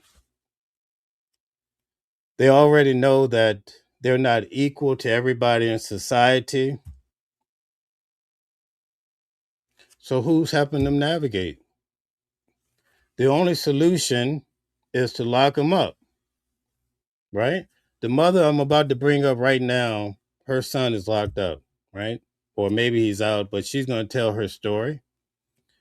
But we have to do better. And quite frankly, when we have these type of discussions, I don't want people coming through with no bull. This is not a time for that. So if you do that at this time, we're going to throw you out the chat right on your head because I really need to get this message out there. We have to do better in investing in our family. Our lives are just a fleeting moment. Some of us are getting cut down with cancer, all sorts of issues. A lot of times, these young mothers, like my mother, they die from cancer. They leave a 15-year-old behind. That's a whole nother issue too. So now the 15-year-old don't have his mother anymore. I don't have to explain all this, right? But the child does not have an equal opportunity. So now he has to work much harder to be great, right? I heard a channel that I respected, right? She said on her channel, and quite frankly, I don't care. I'll go there, obviously, because I think anybody that's a thinking man or woman is going to get what I'm saying. She started talking about Austin is amazing. He was running fast and he could leap mountains in one leap. Carmelo, his grade point average is garbage. He he can't run. In court, we learned something different. The guy could run his butt off. You know what I mean? Um, but you see how at a high level people are pushing these narratives, and we have to wake up from it. And I don't want to preach about this too long. I'm going to cut here, but I hope that we can somehow do better as people and not result to violence. But you have to, at the end of the day, you have to go home. So I want to know from you guys, what's your solution? What should he have done? Okay. There's a guy in the chat saying he wasn't surrounded. The lady just gave you a testimony that someone testified that he was. Oh, that has to be a lie because I was over on WWW today and I love them so much. They would never lie to me. So, yeah, that can't be true. So, I say all of that to say this before I bring up our guest. In most cases, I guarantee you won't have the money to pay for a murder case, right? You're not going to have the money to pay for any of these lawyers that are charging you at minimum $3.50 an hour. Okay, Most people don't think about it until they get in trouble, though. Now they're calling around the family, people they haven't seen in years could care less about. Hey, can you get my boy out? He got locked up. Oh, what was he doing? You know? Okay. The opportunities are often less, and college doesn't come easy because student loans. My background's in finance. I had clients that were doctors, 65 years old, $180,000 student loan. What the hell? You 65 years old, you have $180,000 student loan. Let that sink in. I'm not going to preach tonight, folks, but this case has got me in my feelings a bit, so I'm going to back away from it. All right. But anyway, let's bring up the guests and keep it moving. All right. So, we got the twins in the house. Shout out to you guys. All Hey, right. Mel. What's up? How are you? We are doing good. I know you just said you're going to bag away from the Carmelo No, no, Anthony no. case. That's me. That's Yeah, me. You guys can flow. You have the floor. I'm just saying I did my little spiel and I'm just chilling out for now. So go ahead and go. yeah. Tell us who you guys are. Introduce yourself. So I'm Dewandria. This is my twin, Dewandria. We are residents of Collin County, the same county that Carmelo is being prosecuted in. And there's an issue going on with my son, kind of similar to Carmelo. But before I touch on that, Mel, I want to talk about the defense attorney. I want to say at first, when I heard that he rested his case so quickly, I'm not gonna lie, it made me feel a certain type of way because I felt like, where is the fight that we're looking for? But when I went to the courthouse and I, gathered around some of the protesters, I understood that really all the defense needed was to prove reasonable doubt. And I feel like they did that. Um, for many reasons. There's speculation, even though social media isn't important, they're putting rumors and things out here that, hey, there could be a video, he's getting jumped on, this is happening. And then you have the prosecution with a video that's not clear, it's not consistent, and you really can't see what goes on under that tent. So it boils down to the initial investigation that should have occurred. These are children that we're talking about, and everybody knows that children, they do one thing. They like the social media. They like to record. That officer, the detective, a person died. So if you're serious about getting to the bottom of it, taking that phone, looking through it with your eyes can only see so much. That wasn't enough. And they had a year mail to, take those phones. That what the defense attorney spoke on yesterday, the device that they put on there, and it can retract, everything that has possibly been deleted. It could have done that.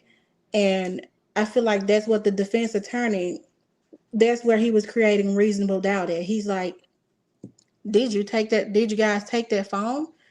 Did you do a thorough search? um he brought, witnesses up that, well, everybody, their statements are contradicting. Some people are saying this happened this way, they're saying it happened this way.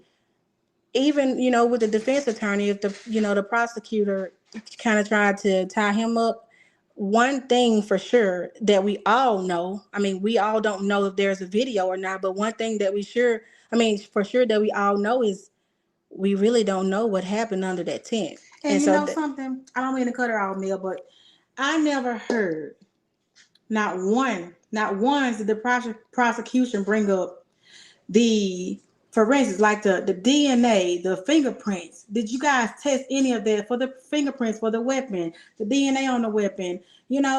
How did you guys prove that it was Carmelo's weapon? Initially, like, where is, I don't care what he said. I can walk up and I can say that I did something to take up for her. But just because I say that, that doesn't mean anything when you have the facts to prove it. Where is all of the sufficient evidence that they were supposed to have? Like, y'all didn't do the testing for DNA or fingerprints, or Nothing. You got all these witnesses, and nobody sees this poke. Nobody can see it, right? Nobody sees this poke. Where's your investigation? Yeah, so just when he rested the case, they made us realize that it's not the defense's, they don't have to prove the case. It's the prosecutor's job to prove the case. They just need to prove reasonable doubt. And I feel like they definitely did that with all the inconsistencies, the video not being there, speculation of there being a video. The video is the one that they did show is you can't really see anything. So that's my intake on that. And I spoke on that piece, Mel, regarding the video being blurry, because this is what I'm going through with my son. My son is 13 years old. He's never been in a fight, and I'm a single mom. They were at school. The gym was crowded. I mean, if you ever, been in school, well, I know we've all been in school, and you know how everybody is assigned to the gym for a specific period. It's like every kid that was assigned to gym in that day was on the floor playing basketball. It wasn't, like an actual game that was going on. The kids were just in the gym being kids. My son was playing with another kid. They fell, and my son ended up falling on top of the kid. And from when I talked to I kind of want to give it an order. I don't want to say what my son told me. He fell on top of the kid. Something happened. I got the call on May 6th where the assistant principal told me that an incident had occurred at school. My son had been taken to a juvenile center. I had no idea where it was or what that was. And he told me that I would be able to pick my son up that same day. So, Mel, honestly, when he told me that, I didn't realize the severity of it. I'm like, okay, something happened, my kid to tell me. I get off work and I go by the place, and when I pull up, it gives jail vibes. It makes me feel like this is jail, especially when you walk in. You know how you look around and you can see like windows, and you can see like you can't get to the back or anything. I'm like, okay, what is this? But I tell the clerk, I said, hi, I'm here to pick up my son. And she said, did you get a call about him? I said, no, but the principal told me that I'll be able to pick him up today. And then she goes, well, he's going to have to stay here overnight, and he's going to see the judge in the morning, and then the judge will decide if he's released to you. So I got furious, Mel. I'm going to be honest. And I told her I was going to call that school and curse that principal out, because this principal is in charge of the disciplinary records and things for the kids. He controls what goes on with them when it happens. And I feel like in school, fights and things are common. If this is a procedure that you're used to, Mel, if you practice this, there is no room for you to give me false information. Why would you tell me that I could get my son from this place, and then I get down here and I'm basically being told, he's in jail for the night. He's gonna have to stay here overnight. Like, I was worried. I was like, my baby has never been in anything like this. So I left there. They told me they could set me up with him for a 30-minute interview with him. He got to get dressed out. He has to get dressed out. They wanted him to change out of his clothes into, I can only imagine what it was, but in my mind, I'm like, this is my baby. So I leave there, Mel, because I had an appointment somewhere else. And while I was at that appointment, they decided to call me back, and they said, hey, we decided that we're going to keep your son up here with us so he doesn't have to dress out. We decided we're going to go ahead and release him to you. When will you be able to come and pick him up? And I told her, I said, well, I'm at an appointment right now. Hopefully I'll be out of here by 3:30 and I can come and get him. But that spoke volume to me, Mel, because they have kids, tons of kids that come in there, and they look at my baby and they see this kid is not a bad kid. Apparently, if they decided that they could release him to me and that he didn't have to go before a judge, because he's never really been in any trouble. So, Mel, I leave my appointment. We go to get my son, and I asked him, I said, son, what happened? He said, Mom, he put his hands on me. He said, he pulled my hair, and I asked him, bro, why did you pull my hair? And he said he slapped the glasses off my face and told me, get the fuck off of me. He said, and I punched him 2 times, and then they pulled me up. He said, and they were holding me, and I told them to let me go because if he got up to do anything else, then I didn't want them holding me. And so then he says, Mom, what's gonna, and I said, how did you get here? What happened? He said, Mom, they brought me here in the back of the police truck. I said, did they put cuffs on you?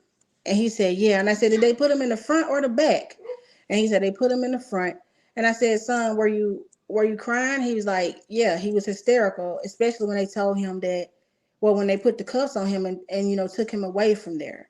And so he said, Mom, what's going to happen to him? Because he hit me first. I said, did you tell them that he hit you first? He said, yes.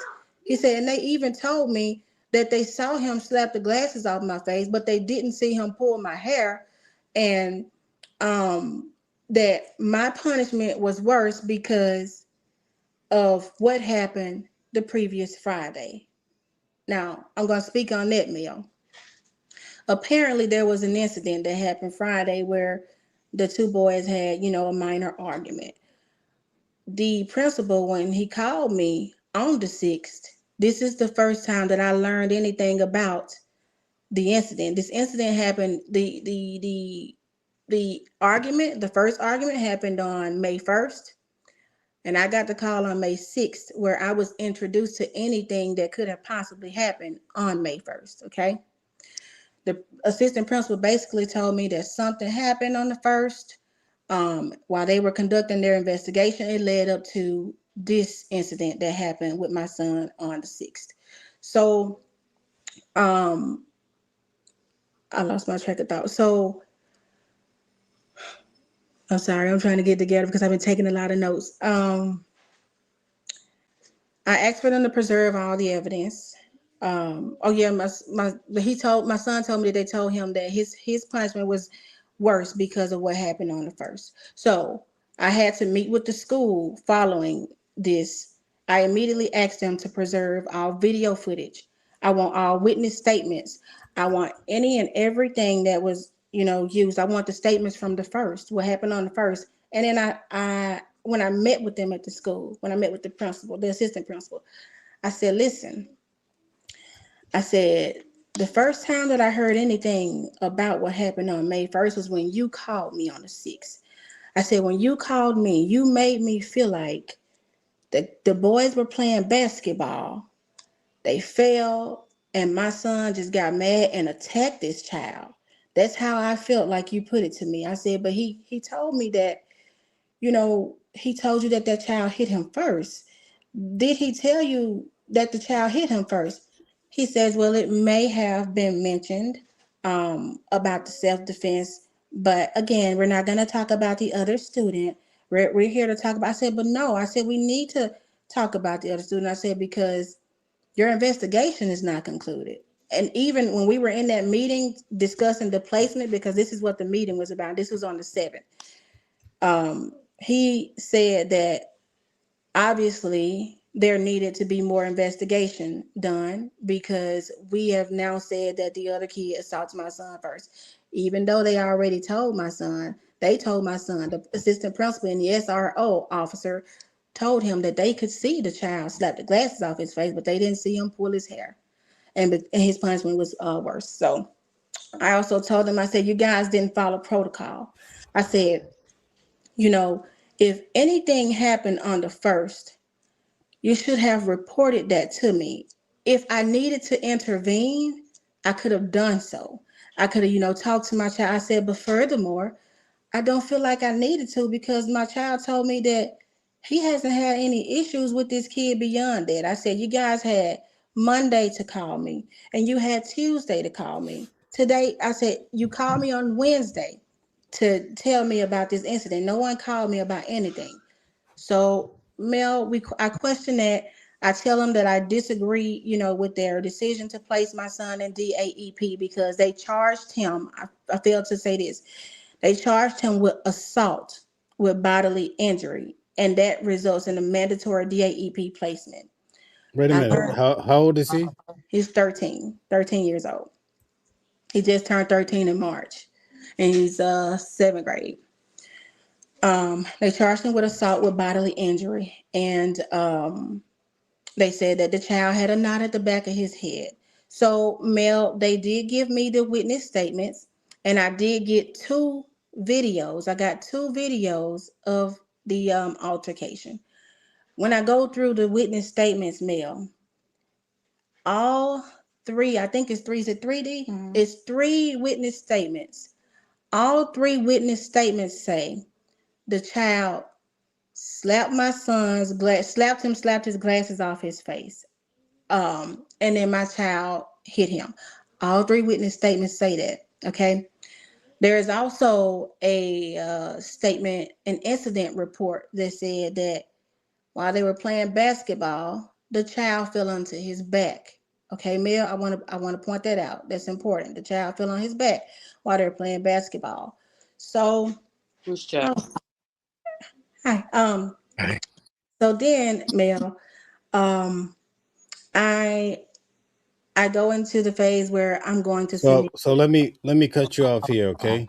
Okay. I'm gonna allow Calvin Johnson to ask you a few questions. Calvin, if you want to jump in a little bit, we're just covering the case. We just finished covering the case for today, but she's talking about her son. Somebody needs to be muted, and then we'll go to Shante.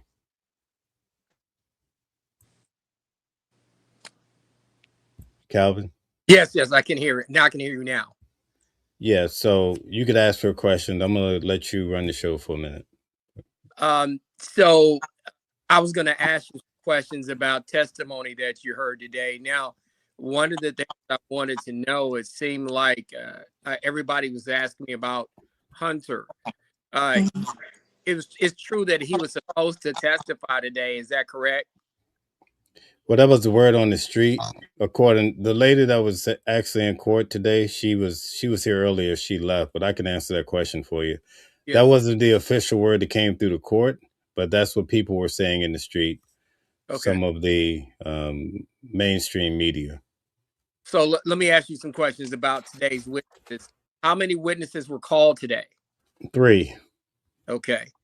And what was the testimony of these 3 witnesses today?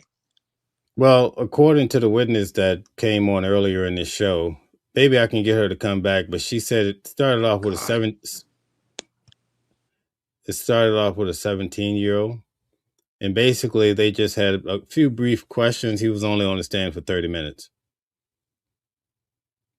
I think we lost Calvin for a minute. I'm not sure what's happening here. All right. I heard as well too. There was 3 witnesses, and that's what they came back as well. Okay, go ahead. Tell us about it. No, I'm seeing exactly what you're saying. That's exactly what they came back with from a lot of different platforms, media that were not the news media. They came back with the same thing that you said and that she said and everything like that. So it's just been a lot of, like, I agree with everything that you're saying and everything. Like, you're basically stating, like, the fact that, like, hey, yeah, he did have a knife, like, that Hello? portion of the matter is. But at the same time, I do feel like there's a Hello? I feel like there's a There we Can go. y'all hear me? Hold on according one second. to Can you hear But me, I can't Calvin? hear y'all now. the Jesus. I think according this to what connection is bad. I can't hear y'all, so I'm gonna have to go out and come back in, unfortunately, because of technical difficulties. thank you, Pat. Let me see. Okay. All right. According, So according go ahead. Go to ahead. according to what um what his name is what is Officer Cortez said, that he basically was saying that it's not um illegal to carry that, but I do understand that it is illegal to have it in this because due to the fact that this school, it got to deal with school. It wasn't the school grounds, like he wasn't at school, but the property belongs to the school. So I agree with you in that sense of the matter, but at the same time, my opinion is that it was self-defense, because if you're gonna, like Calvin said yesterday, if you're gonna rile me up, I'm from the South too. If you're gonna rile me up, I'm gonna do the same thing too. I'm just trying to protect myself behind the situation.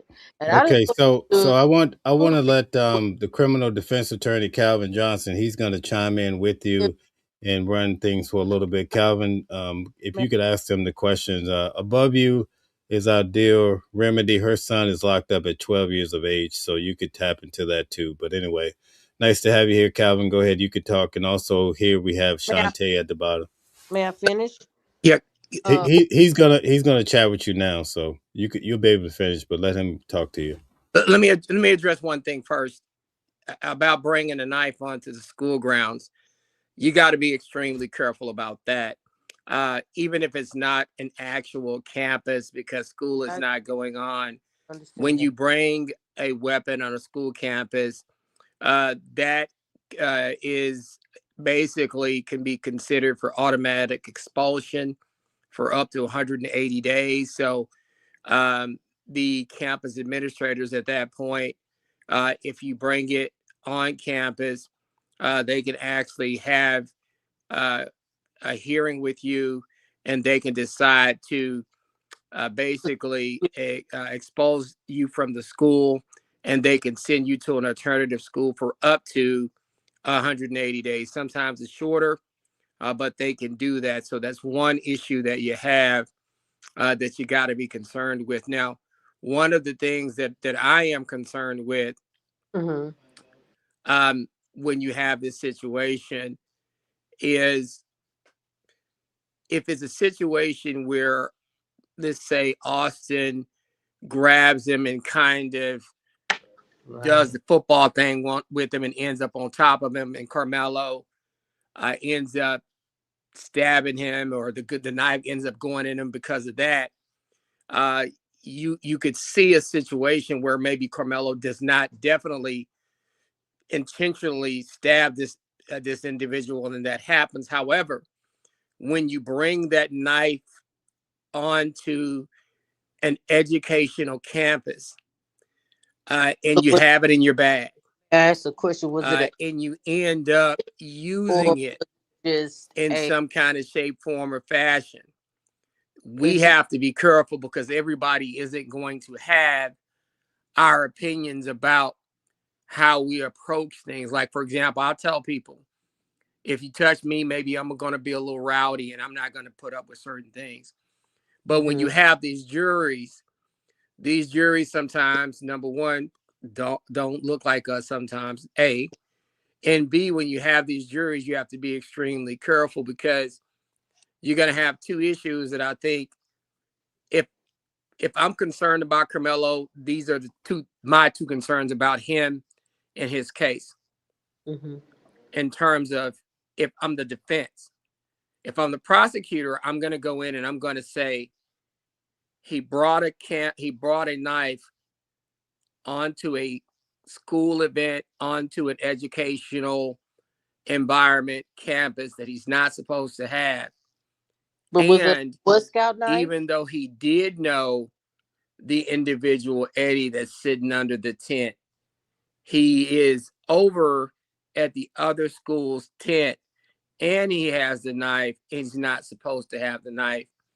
And so they're probably going to try to turn that into something, and try to say, hey, he's over at the other school's territory, and he has the knife with him, so he went over there to do something. I'm telling you, that's how they're going to try to put that. The flip side to that is, I know Eddie, I have history with him. I'm just going to see how he's doing, and these folks are bothering me, and they don't have a right to touch me.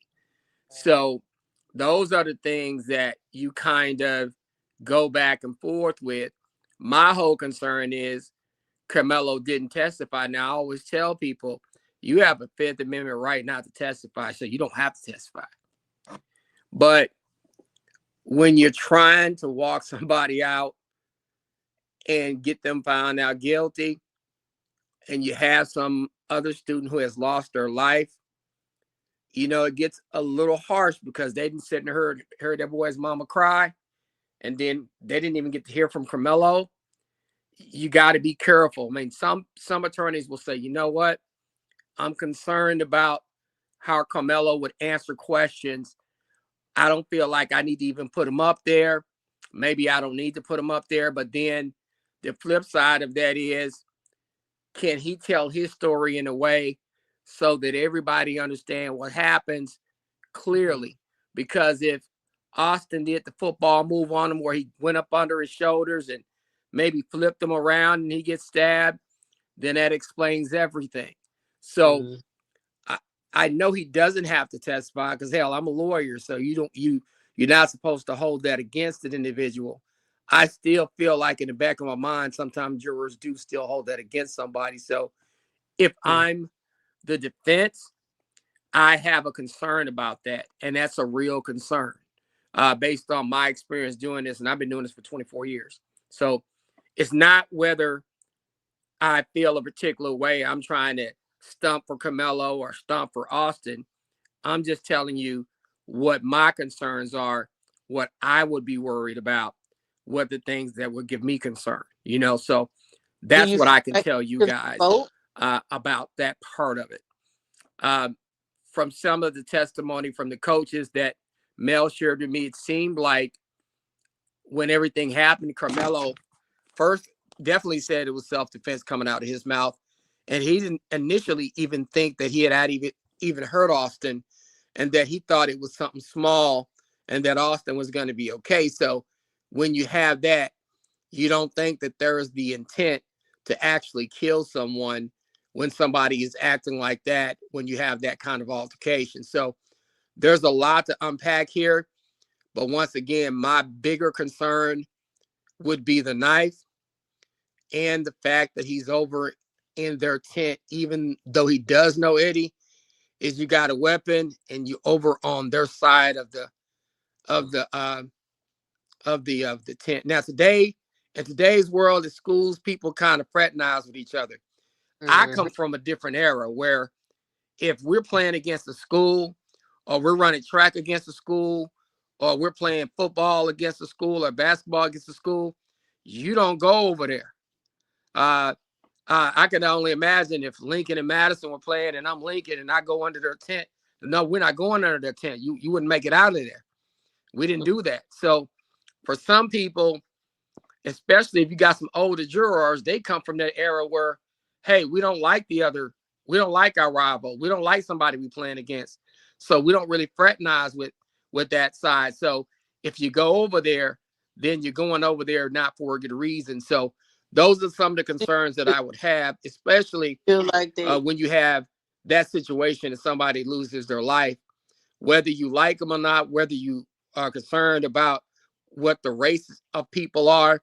Somebody did lose their life, and you got to be extremely careful about that, because even though to the white and the black folks that may be important, to jurors who are from other races and other walks of life, that might not be as important as the fact that a human being lost their life and you got this situation going on. So we got to be careful about that kind of stuff. I'm sorry for cutting you off. I do apologize. And so somebody was talking about earlier about the knife. I think one of the young ladies, and what was her name?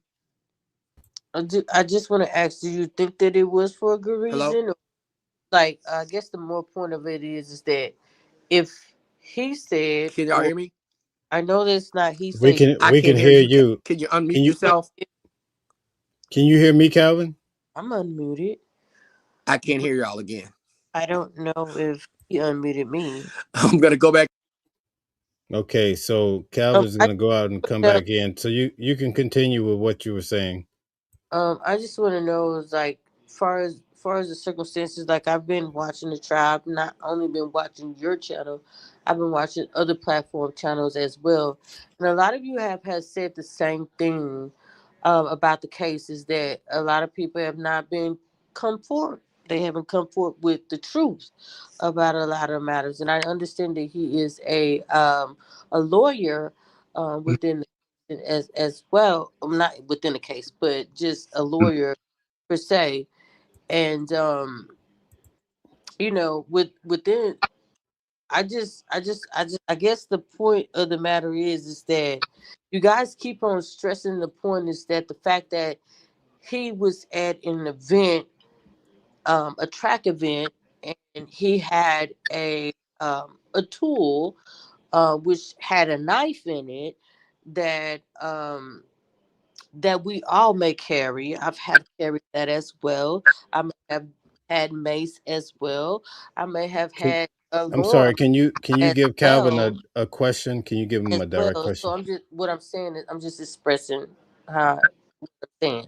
So I may have things that protect me from, not saying that that's what he was using it for, but what I want to say is that I may have tools that'll protect me because I have DoorDash. I have done other things that I feel like, okay, well, if I'm going in this area, or if I'm going in this situation, I just want to make sure that I Hey, protect. Shantae, can you give Calvin a question so he can answer it? Okay, 'Cause we only have him here for okay, a short time.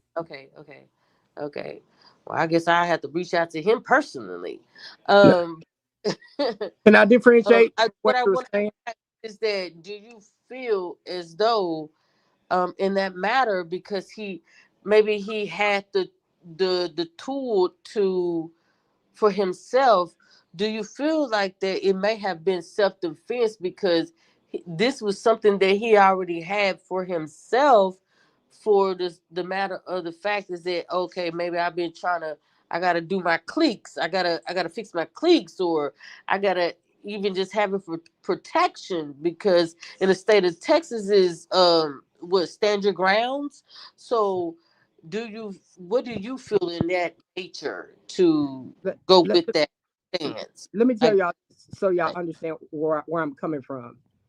I'm kind of unique in terms of most attorneys that you talk to, not just because I'm a criminal defense attorney, the other thing that I do. So to let you know, I represented the largest teachers union in the state of Texas for about 20 years. And so I have a vast knowledge of education law as well. And so when you go on to these campuses or these athletic events, they list outside things that you can bring in, and things you can't bring in. And so if they list those things like knives, weapons, those types of things, like if you're missing mace, that's a different thing. But if they list a knife, they list knives, guns, any other weapons. They literally list those things, and they tell you you can't bring those things inside of the meet, and they say those things are prohibited. And the only thing that I'm trying to explain to you, I definitely understand how you feel about the self defense, because with mhm, Austin being bigger than Carmelo, and probably the way he even approached Carmelo, darn well could have been self defense. What would concern me for Carmelo if I was representing him is mhm, that the state could come in and say, hey, we get all of that, but this individual brought a prohibited weapon into a track and field event on school property when there's clearly a sign telling him he can't do that. Not only does he do that, he brings it onto school property, and then he goes to their side, and then an altercation happens for whatever reason. And so you got to be careful. And the reason why I always tell you, it's not the things, all the positive things, if I'm Carmelo's attorney, that I worry about. I worry about my blind spots. And what I always tell people, you don't pay me to think like I think, you pay me to think like they think, because I need to be able to see what's coming, and I have to be able to have arguments, counter arguments to what they're going to throw up in our faces. And so I guess if they do closing, the other side, which is the defense team, is going to have to come up with an explanation, or at least soothe the jury's mind about why they should give him this benefit of the doubt of being able to bring a prohibited weapon onto a school event and then May have I, the benefit of using it even though it's prohibited, and then somebody loses their life because they brought that weapon onto an area that they were not supposed to bring it in. may You got to I, be careful about that kind of stuff because that's the precise argument that the other side is going to make. And that's an argument that you better have an answer for, because if you don't, it could cause you a problem.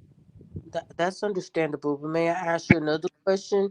Sure. Why does the state law of Texas say that you can defend yourself at work, but you can't defend yourself at school? So It's not, they don't say you can't the defend yourself chapter at school. was it They 9? just have something It, posted it, saying it what says that you can you can. defend yourself. That's not how that works. There's no law saying that. What I'm trying to break down to you is, the only thing I'm breaking down to you is they have signs posted saying what you can and can't bring in. And so when you bring something in that's prohibited, like a weapon, as a defense attorney, I have to have an answer for that.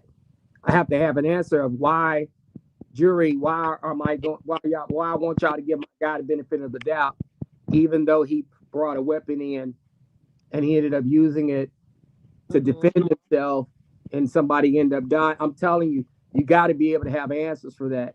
And it's not one of these things that you're not allowed to defend yourself. That's a whole separate situation. You're always allowed to defend yourself. It's just that I have to make sure that I have an answer for that, because if I don't have an answer for that, that could be a problem. So I guess the main question is that, like, if you can have it at work. So let's just say if a teacher, um if somebody was attacking a teacher and she had a knife with her, right?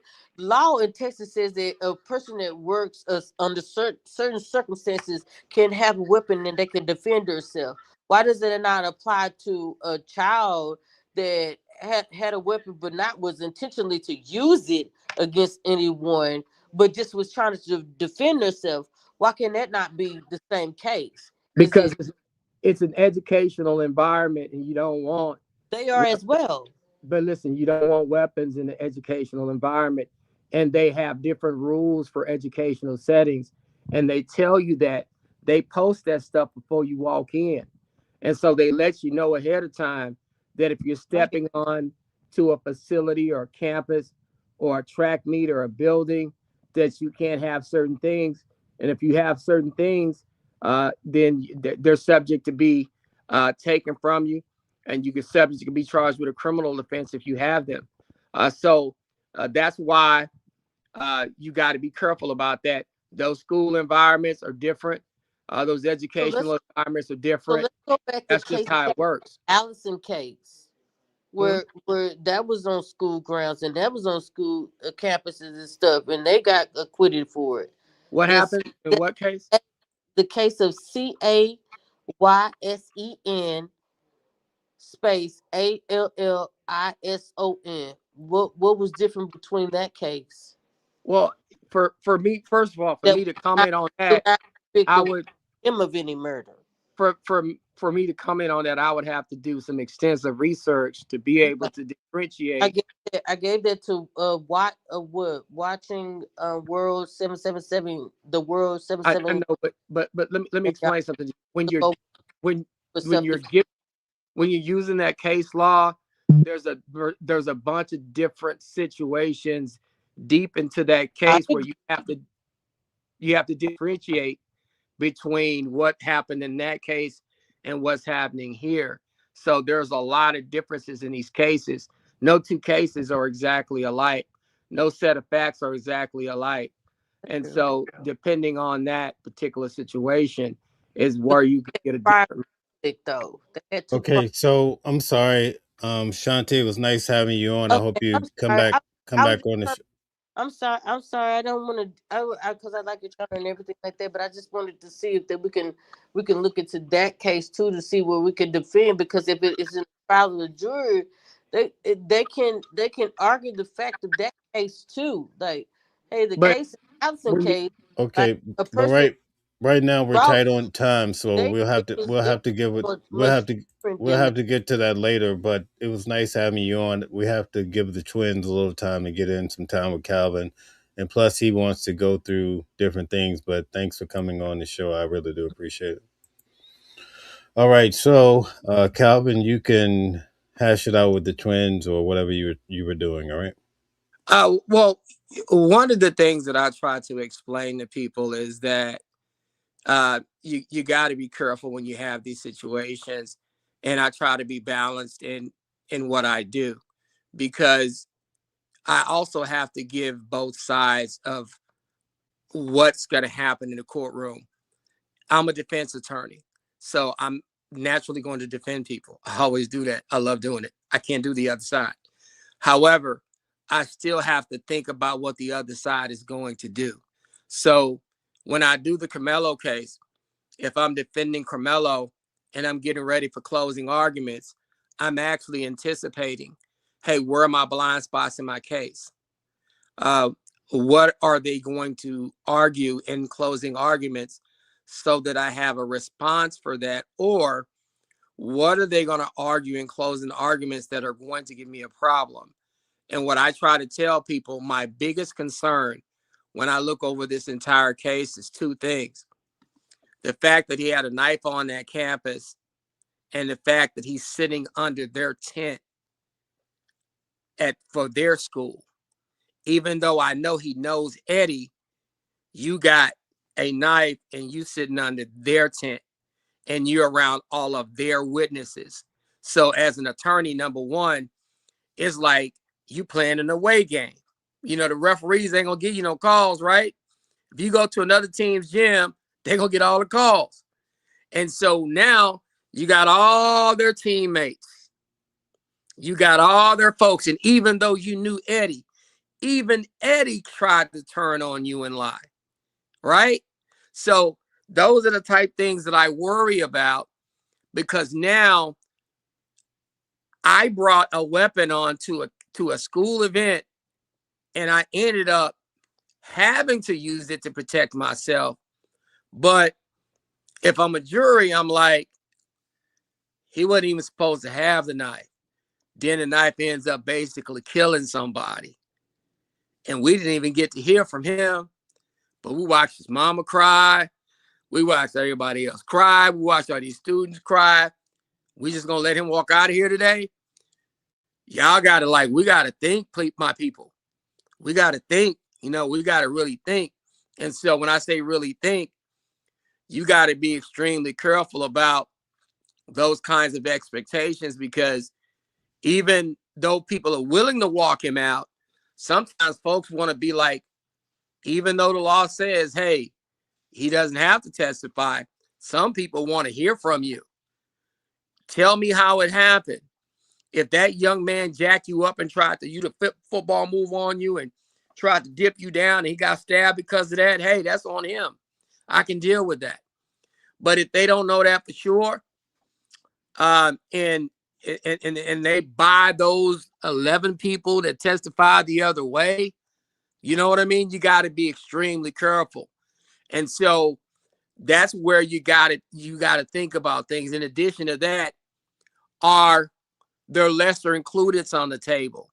You got murder, you got manslaughter, you got criminally negligent homicide, you got other things that are lesser included that carry lower sentences. And does Mike Howard and Toby Shook, do they decide to have the jury instructed on the lesser included? Because sometimes you'll have juries say, now that wasn't murder, but it was manslaughter, or that was criminally negligent homicide, or that was deadly conduct. So those are the things that can go up and down a tree that are lesser included. And so does Mike decide, I don't want them instructed on those things. I just want all or nothing. Either you find him guilty of murder, or you let him find him not guilty, right? So that's a lot of stuff that you can do sometimes when you have these kinds of cases.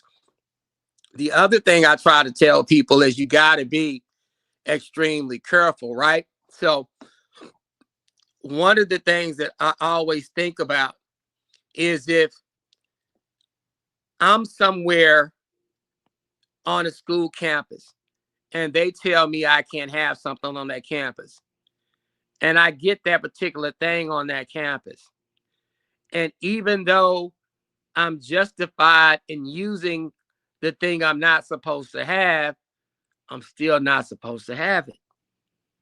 And so you always got to think about that, what these people are going to say to that. Now, the defense team is going to say, thank God he was able to have that, and he just happened to have that in his bag. He might not even be alive now. He wouldn't have been able to defend himself. So that's what I'm going to say as a defense attorney. However, if I'm the prosecution, I'm going to say, hey, we wouldn't even be here today if he was just followed the rules on that sign. If he'd have followed the rules on that sign and never brought that knife on this campus, which it tells you clear on that sign before they walk in there that you can't have this weapon at this track meet, if he just followed the rules, none of this would have happened. I'm telling you, that's exactly what they're going to say. All right, So what happens when they say that, right? Mm-hmm. So that's what we got to deal with. All right, so I have a question for you as a defense attorney. I still can't hear you. Can you hear me? I can hear Okay, you. so Calvin, you may just I'm gonna go have to out and go come back out in. and come back in. Okay. All right, very good. So, all right, so you guys have done a great job tonight breaking down. I'm gonna have to mute you for a minute while I'm talking. This is weird system tonight. Okay, thank you. All right, so just take a moment and now just explain to us, and maybe when Calvin come on, you can ask questions about your son. What is the current status of your son? Explain where he's at. I'm not clear where he's at now. Is he still in the place? Oh, No, so he was released. Calvin is here now, so you could talk to him about it. Okay, I'm sorry. Okay. Can you hear me now, Kevin? Perfect. All right. Good. I was trying to ask you a question, and I think this will go into my son's case as well. Texas is a stand your ground state. And I see a lot of people are clashing over the equal force. It has to be equal force when you're claiming self-defense. But what I want to know is, how you see these instances where someone is in their vehicle and someone approaches their vehicle and they shoot and they kill them. Mm-hmm. I want to know how that is how that differs from Carmelo, because it's definitely not equal. Or if you're in your car, right, and someone reaches in there and punches you in your face or try to grab you out of your car, a gun, killing them is not equal force. I mean, the fear for your life could be established, but I want to know, how is that different? Like, how is that justifiable, and what Carmelo did isn't? Or how could that be justifiable? Equal force. They were saying it was an equal force. He could have pushed him. He didn't have to poke him. He could have pushed him back. Right. Well, I think this is the issue. If you're in your car, sometimes you're a little compromised because somebody's standing over you. And one of the reasons why, from what I've been told, that Carmelo seemed to never gotten up. He was kind of sitting down. Oh, sorry. He was sitting down, and it seems like the guy walked over to him, right? And if the guy walked over to him, then if that's the situation, then he's kind of compromised. So he may be able to, if the guy did the football move and is on top of him, he may be justified in doing what he had to do to be able to get the guy off of him. And that's why I think one of the reasons why I was hoping that maybe Carmelo would have potentially testified, because if they did that move on him and the guy ended up on top of him and that's how he got stuck, then that's not even something where Carmelo made the choice to even aim it at his chest. It just ended up having to hit him on the chest. And so that's what I was more concerned with there. So that's why I was saying that. Now, I will tell you, if we're fighting and if you push me, I can't stab you in your chest with a knife, because that is an equal force. And so basically, if you push me, I'm allowed to kind of respond in like kind. But if you push me and I push you back, that's like kind. But if you push me and I do something like stab you in the chest, that's something that can lead to a major injury or death. So that's taking it too far. And so that's where sometimes self-defense will not apply. So that's what you got to be careful about. I know y'all going to ask me other questions. I don't know what's going on with the sound, but it's doing it again. So I'm going to have to come out and come back in again. Okay, all right. Can So you hear me now, Calvin? Or are you still here? no, he's gone. So go back and tell us the current location. What's going on with your son? Mel, can you hear? Mel, are you speaking? Because Yes, I'm I speaking. can't You hear can. you Oh now. my. All right. So here we go. Calvin is back. We're having some conflict. Yes. Okay. Now I'm gonna have to leave and come back, Mel, because I can't hear you. The sound went Okay. out. All right. Very good. All right. So there we go. We're having all sorts of technical difficulties, but thank you guys. We got a lot of people here. While we're figuring this out, I want you guys to hit the like button, share, and subscribe. I put the link here. So if you guys want to come up, feel free to do so. You can come on.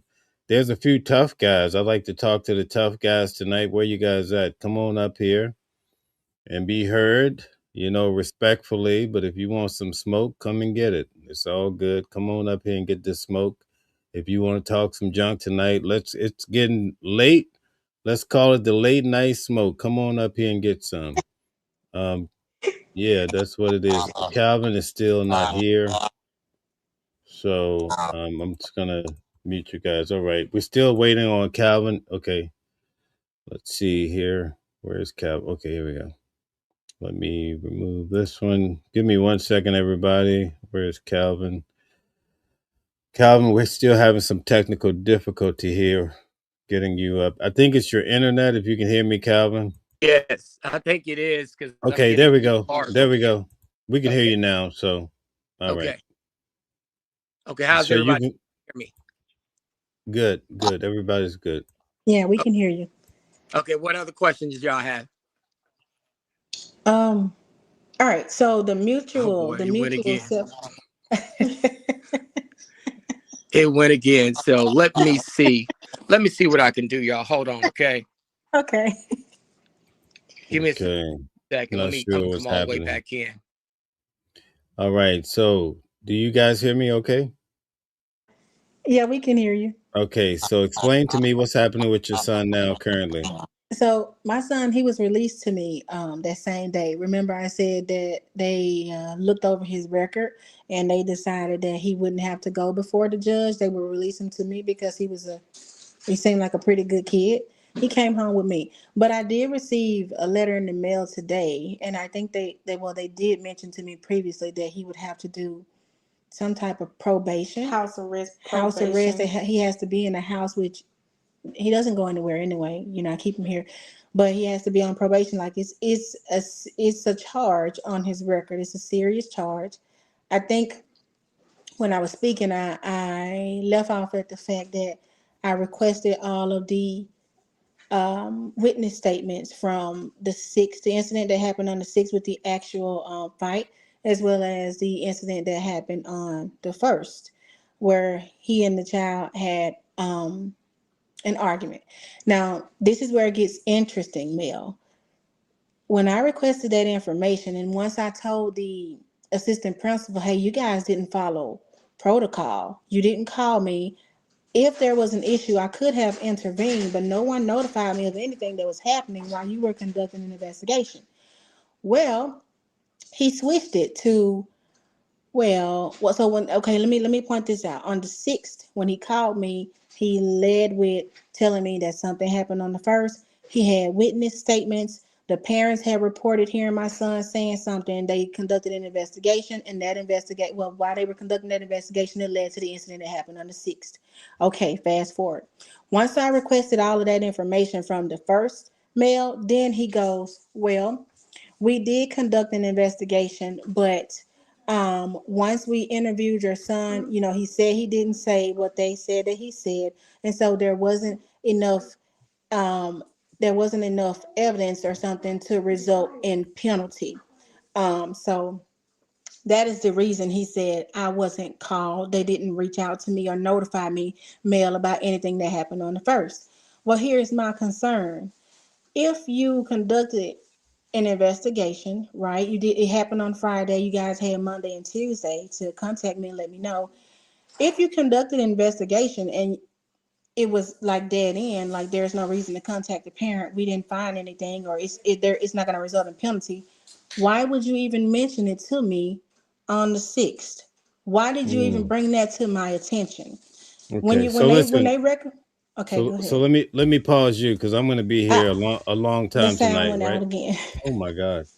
What in the world? This is crazy. I can't All hear right. Mel. Can y'all hear me? I Yeah. can hear you. I can hear you. I can hear you too. We can't hear Mel. Okay. So talk to Calvin.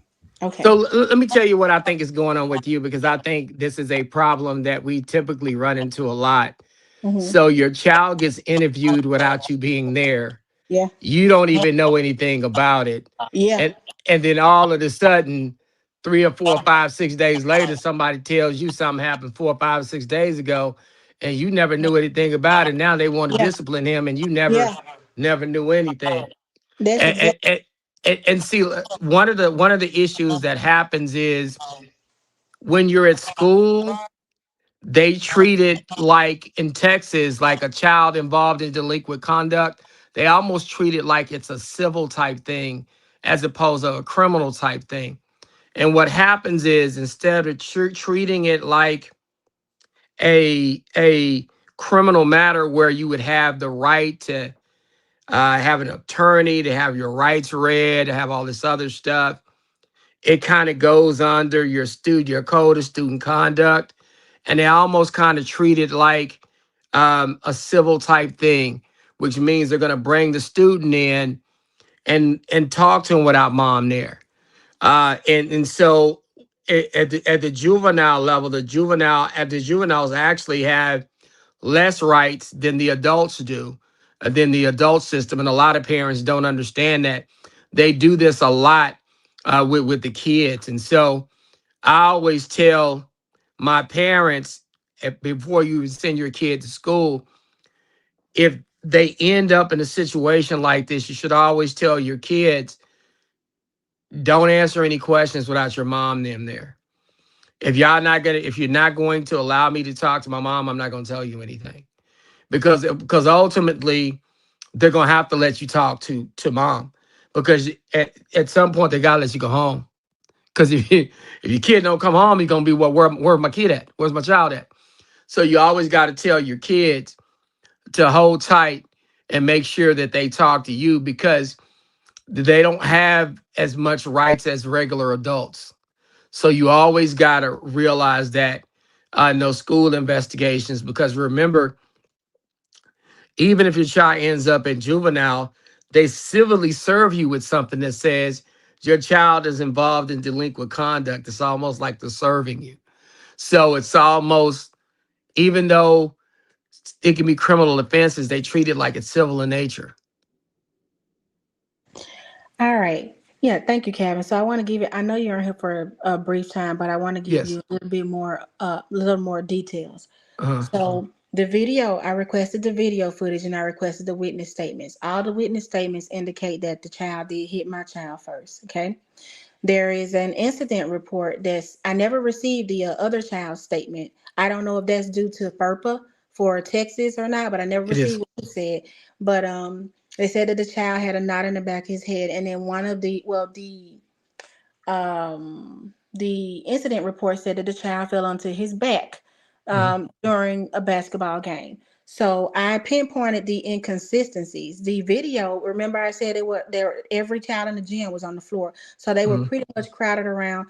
You really can't tell how you can tell it, you can see that they fall, but you can't see how my son ends up on this child like that. Now, here's the thing. They said they never saw him pull my son's hair, but we saw it. We see his head go like this. And I Yeah, so you actually can see tell. him, I can see him pull his hair. Mm. So I submitted an appeal. I said, you can see that the child pulled my son's hair like he said. He indicated to you guys that it was self-defense. Also, while they were playing basketball, I feel like the injury is inconsistent with the video footage because the kids are crowded around. You can't see. That's why I said, similar to Carmelo, you can't even see my kid hit this Mm-hmm. kid. You can tell something Mm-hmm. is going on, but you cannot see him physically punch him. And so Mm-hmm. if he's forward facing him, how did he put a knot in the back of his head? That was my question. So I submitted my appeal. Well, they upheld the appeal, and when they sent it back to me, now the story kind of shifts a little bit. Now they tell me, Calvin, that um the child was acting in self-defense because my Mm-hmm. child was already on top of him by the time he slapped my child. They also said that the child had a knot behind his ear. Now I feel like this is a big inconsistency because the back of the head is different from behind the ear that Mm-hmm. you said at first. I pointed out that inconsistency.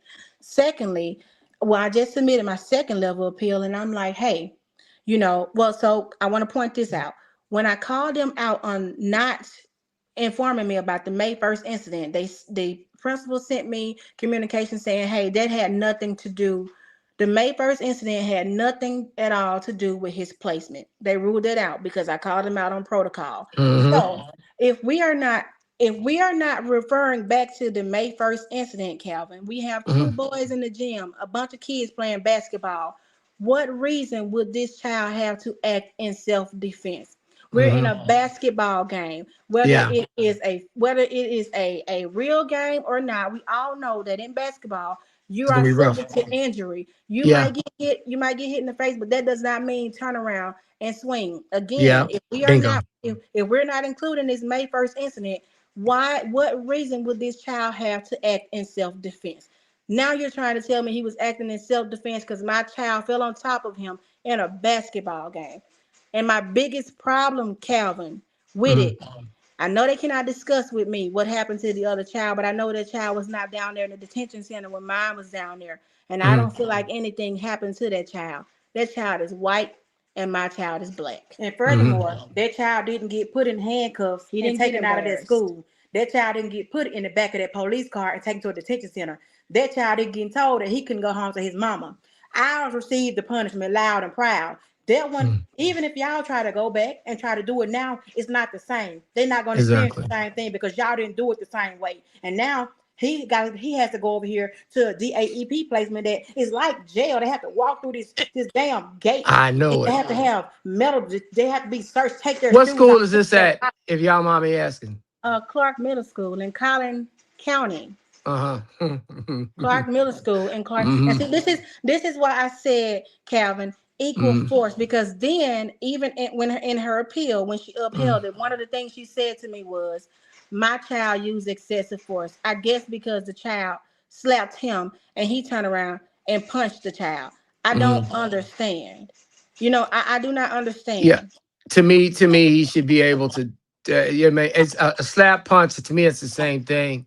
Right. It's just, but one of the issues that you have, especially on these school campuses, those people have a lot of leeway in the way they do things on these campuses, and that's why I'm extremely careful about where I send my kids to school at, especially some of these public schools. Some of these, my kid actually goes to a private school because I don't want them pigeonholing my child doing things to them like that Yeah. because they will treat children differently. There's been a study showing that they will over discipline black kids, especially black males. And so I'm always aware that that's something that you got to be careful about. And so, especially when you go to certain schools, you always got to have your ears up on that one. And unfortunately, at these campuses, they have an appeal process in place, but by the time they make the first decision, you're already behind the eight ball because they ain't got the information out. Then it's time for the second. It's time for the hearing. They didn't give you a chance to get a lawyer and talk to nobody. Hell, the next day is the hearing, so you ain't have a chance to go find nobody. Then you're at level two. Then by the time you try to get to level three, you can't even add any new information because the rules say that if you didn't add any new information by level two, you can't add any new information by level three. So now you're screwed. And so I think that one of the things that we might need to do a better job of is educating our people about when you have a student, your kids at school, if something like this happens, you got to tell your kids, do not talk to them about anything.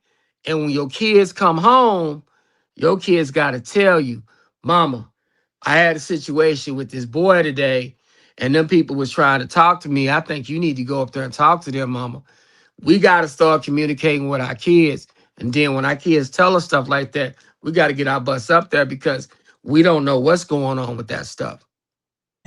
So one thing I did do, Calvin, I've been very detailed with what emails that I've sent, the information that I've sent back, how they have been inconsistent with, even providing me. So with the when I went to the school to have the DAEP placement meeting, we were Uh-huh. expressing in the meeting to the assistant principal that we don't think this is fair, we don't think it's just, and he Uh-huh. actually concluded, he was recording the meeting, but he stopped it before even announcing that this meeting is finalized, and he was supposed to give me appeal paperwork, Uh-huh. and he didn't like that we were expressing our concerns.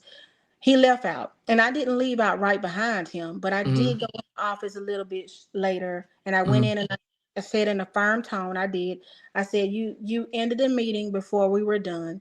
I said, you told me you were going to give me the appeal paperwork. I need the paperwork. The principal then interrupted, and she was trying to talk to me. And I told her, I said, ma'am, don't you talk to me. Don't say anything to me. I said, I reached out to you in October about an incident that happened with my child. Today is May 7th, 2026, and I'm still waiting on you to respond to me See? with that email. I said, so do not talk to me.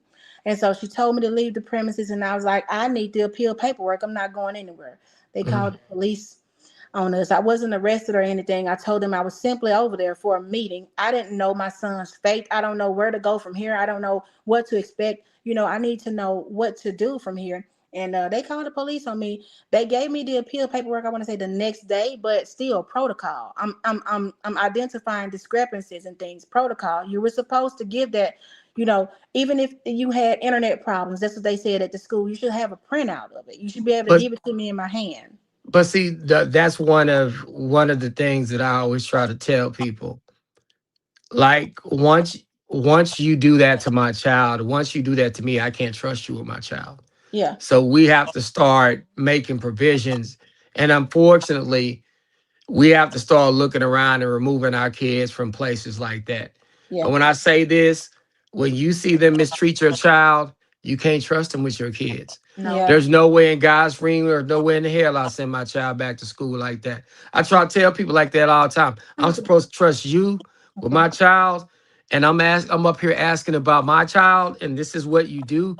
You call the police on me because I'm here asking about something you did when you didn't call me in the first place. Now I'm up here, and this is what you do. Now I'm not going. I'm not coming back up there. My child not coming back up there. And then some of his things were left on campus. They were so quick to get him out of there in the back of a police car. You Mm, guys didn't even make sure his locker was empty. You didn't even, I had to reach out. I've identified so many discrepancies with this. I've been of very course. detailed.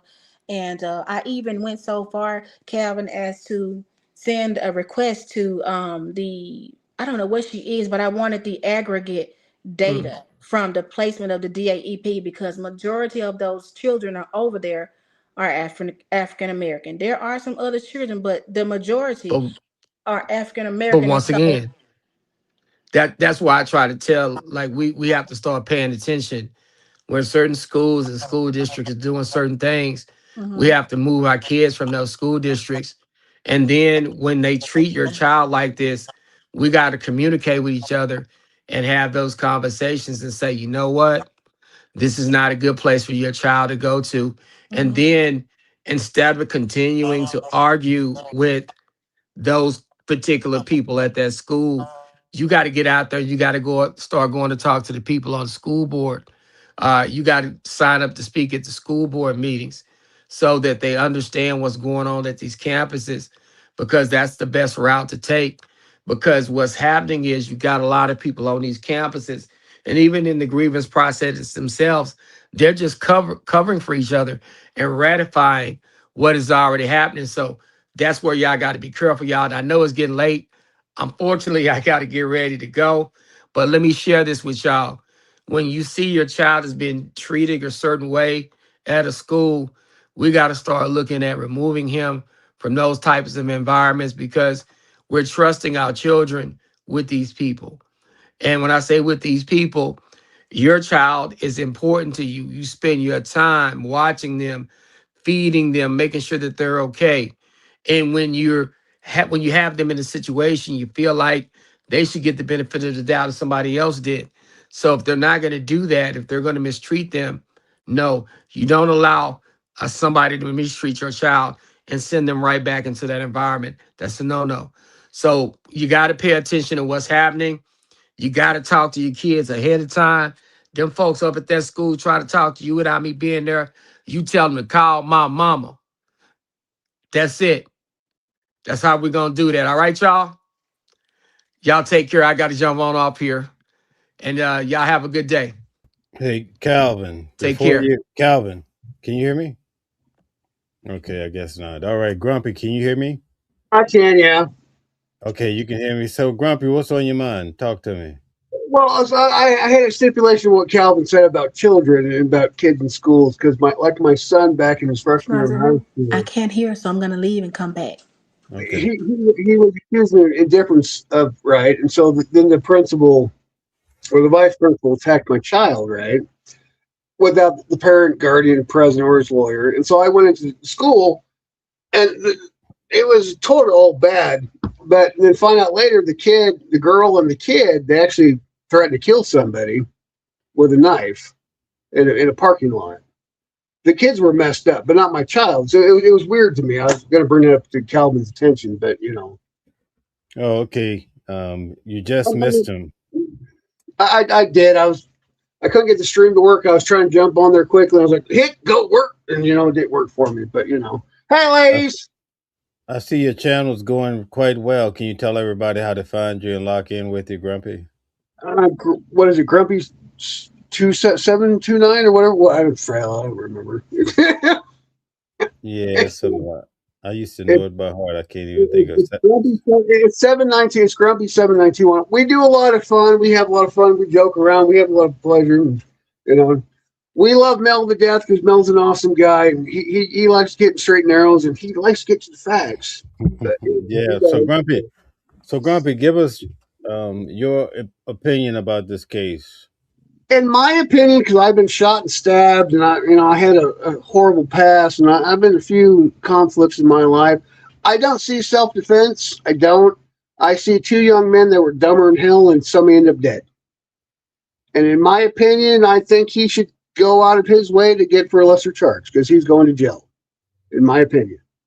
Right. That's what I keep hearing. Okay. I mean, I've been stabbed here in a conflict. I've been shot twice. I mean, kids do stupid things. He did a stupid act. I don't see where there was self-defense because there was an altercation between two kids. Teenage boys. I was teenage boys. Teenage boys are stupid. Their mouths run faster than their brains. They have I really hope the best for the kid, and I really hope he takes a lesser charge so he can save whatever left of his life he can gain. I really do. I really praise that he will take a lesser charge. He's not getting out of this. There's too many people. I've been watching the case, and there's just too many people are against him in this. And the people outside the courthouse are just really making me grumpy. Go home, shut up. You're not making anything better. You're not. I don't care your race, your color. I don't. You're making this worse for the kid. You literally are making this worse. You're trying to start an interactional conflict. It's stupid. You're adults, right? The kid messed up. The two kids messed up. Both of them were dumb. Both of them. One's dead and one's going to jail. Point blank. But go home and stop. Act like adults. You know what I mean? Yeah, but Grumpy, some of these people that you see, they're being paid to show up out there by big corporations. What do you think about that? I think that the corporation should be sued, and I think they should go to jail. Inciting a riot is a felony. Go to jail. Federal law. Go to jail. Arrest them all.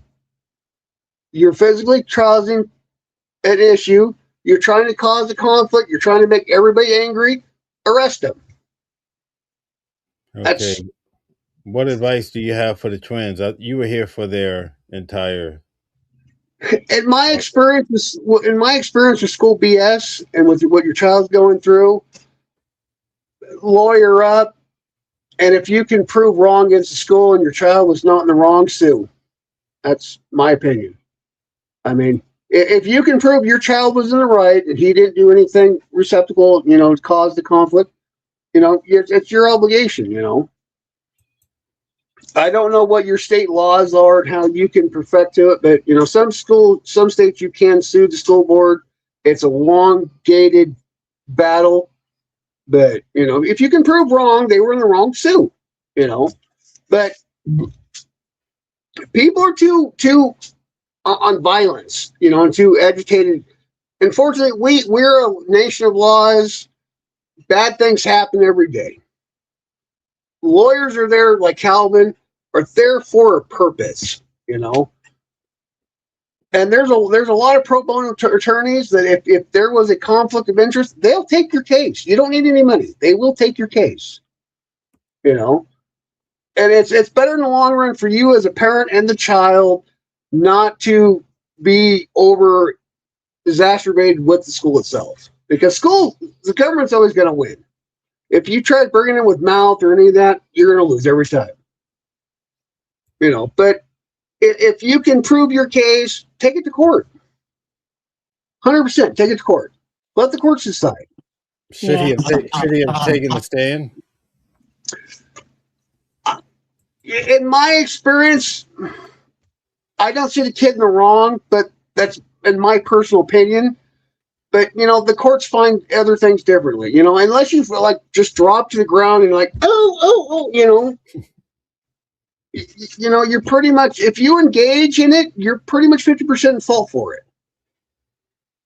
If you're 50% in fault for the action, you can't really claim much. I've learned this in the line of life is, unless you drop down like Urkel, go, no, you're pretty much, I'm sorry, that's just how it works in the reality. It's just, and trust me, I'm like Calvin, you put your hands on me, we're going to tassel, because that's just kind of kid I was. But I think people need to start using their words, right? That's, in this younger generation, they really need to start learning how to use their words. Okay, I want you guys to put my good buddy Grumpy on the hot seat. You guys have all these questions. Talk to him. Ask him about your situation. See what he say. Oh, yeah, about my son. Yeah, so when I point out the discrepancies in the video footage and the injury that they're saying that allegedly my son caused, now it changes to the child was acting in self-defense in a basketball while they were playing basketball. That is a complete cover up. That's bullshit. You have these athletes, these professional athletes, they get their teeth knocked out, they get elbow, nose busted. You cannot get up swinging. And regardless of whether it was an official game or not, when you're playing basketball, it's not a rule of, oh, you get self-defense if they foul you. Now, that wasn't the case at first, but since I point out that this child has hit my child, he pulled his hair and slapped him. And because my child punched him, now he used excessive force, and the other child was acting in self defense, actually, because my son fell on top of him. When we don't even have a clear and precise video of how they even ended up in this position, because all of the everybody was around. Like, you really cannot see anything on the video. It's inconsistent. I tell you what, you can see. You can see them pull his hair, which they said they didn't see. Now Yeah. y'all admitted that y'all saw him slap him, but you said you didn't see him pull his hair. Is one assault more than the other one or something? I don't care. That child got nothing. Yeah, it He's wasn't walking even around school happy. labeled as a mutual combat. They labeled my son as assault with bodily injury. Assault meaning unprovoked. This has been established with them. So my child just unprovokedly attacked this child. I have a big problem with that. So I have a story to tell you that fits into your narrative with your child. So my freshman year in high school, the center, Big John, smacked me in my area, my coin purse area, right? My personal beans, right? And he was the center of the football team. Well, I picked his butt up, like Calvin says, and pow, right? And I apparently was in the wrong because I was assaulted, and I was like, "Oh, that ain't gonna happen," And so I was kicked out of school for it. So schools are kind of mysticular on that, as they pick and choose which student should be awarded and which student should be. Like I said, though, if you can find fault in what happened, get an attorney, because you're going to go in circles and you're going to drive yourself crazy. But if you can find that there was a negligent fault before your child defended himself, sue. Because I was attacked. Because I was in a similar situation. I was attacked. I was assaulted, and the football coach himself had me kicked out of school because I defended myself against a football player back my freshman year in high school. So it's a catch-22. You really you gotta kind of like what's going on with this murder situation. Can I say murder on your channel? Yeah, Okay. go ahead. I mean, you're gonna find a lot of kids stay in their whole little clique, and they're gonna pick and choose their sides. So if you can't physically prove that he was innocent at the time, he's physically guilty. I'm sorry it sucks for you, and I apologize for your son, but unless you can find multiple people to say that your son was not the aggressor and he self-defended himself, and that's just kind of the environment we live in with school environment. Yeah, I did. So all of the witness statements that and all the ones that are accounted for, because I asked them to preserve all of the information and all of the evidence that was used to determine my son's placement. They sent me those witness statements, and I asked them to account that this is all of the evidence that was used to determine this. Each and every last one of the statements that I got determined that the child did hit my child first. He did. He hit him first.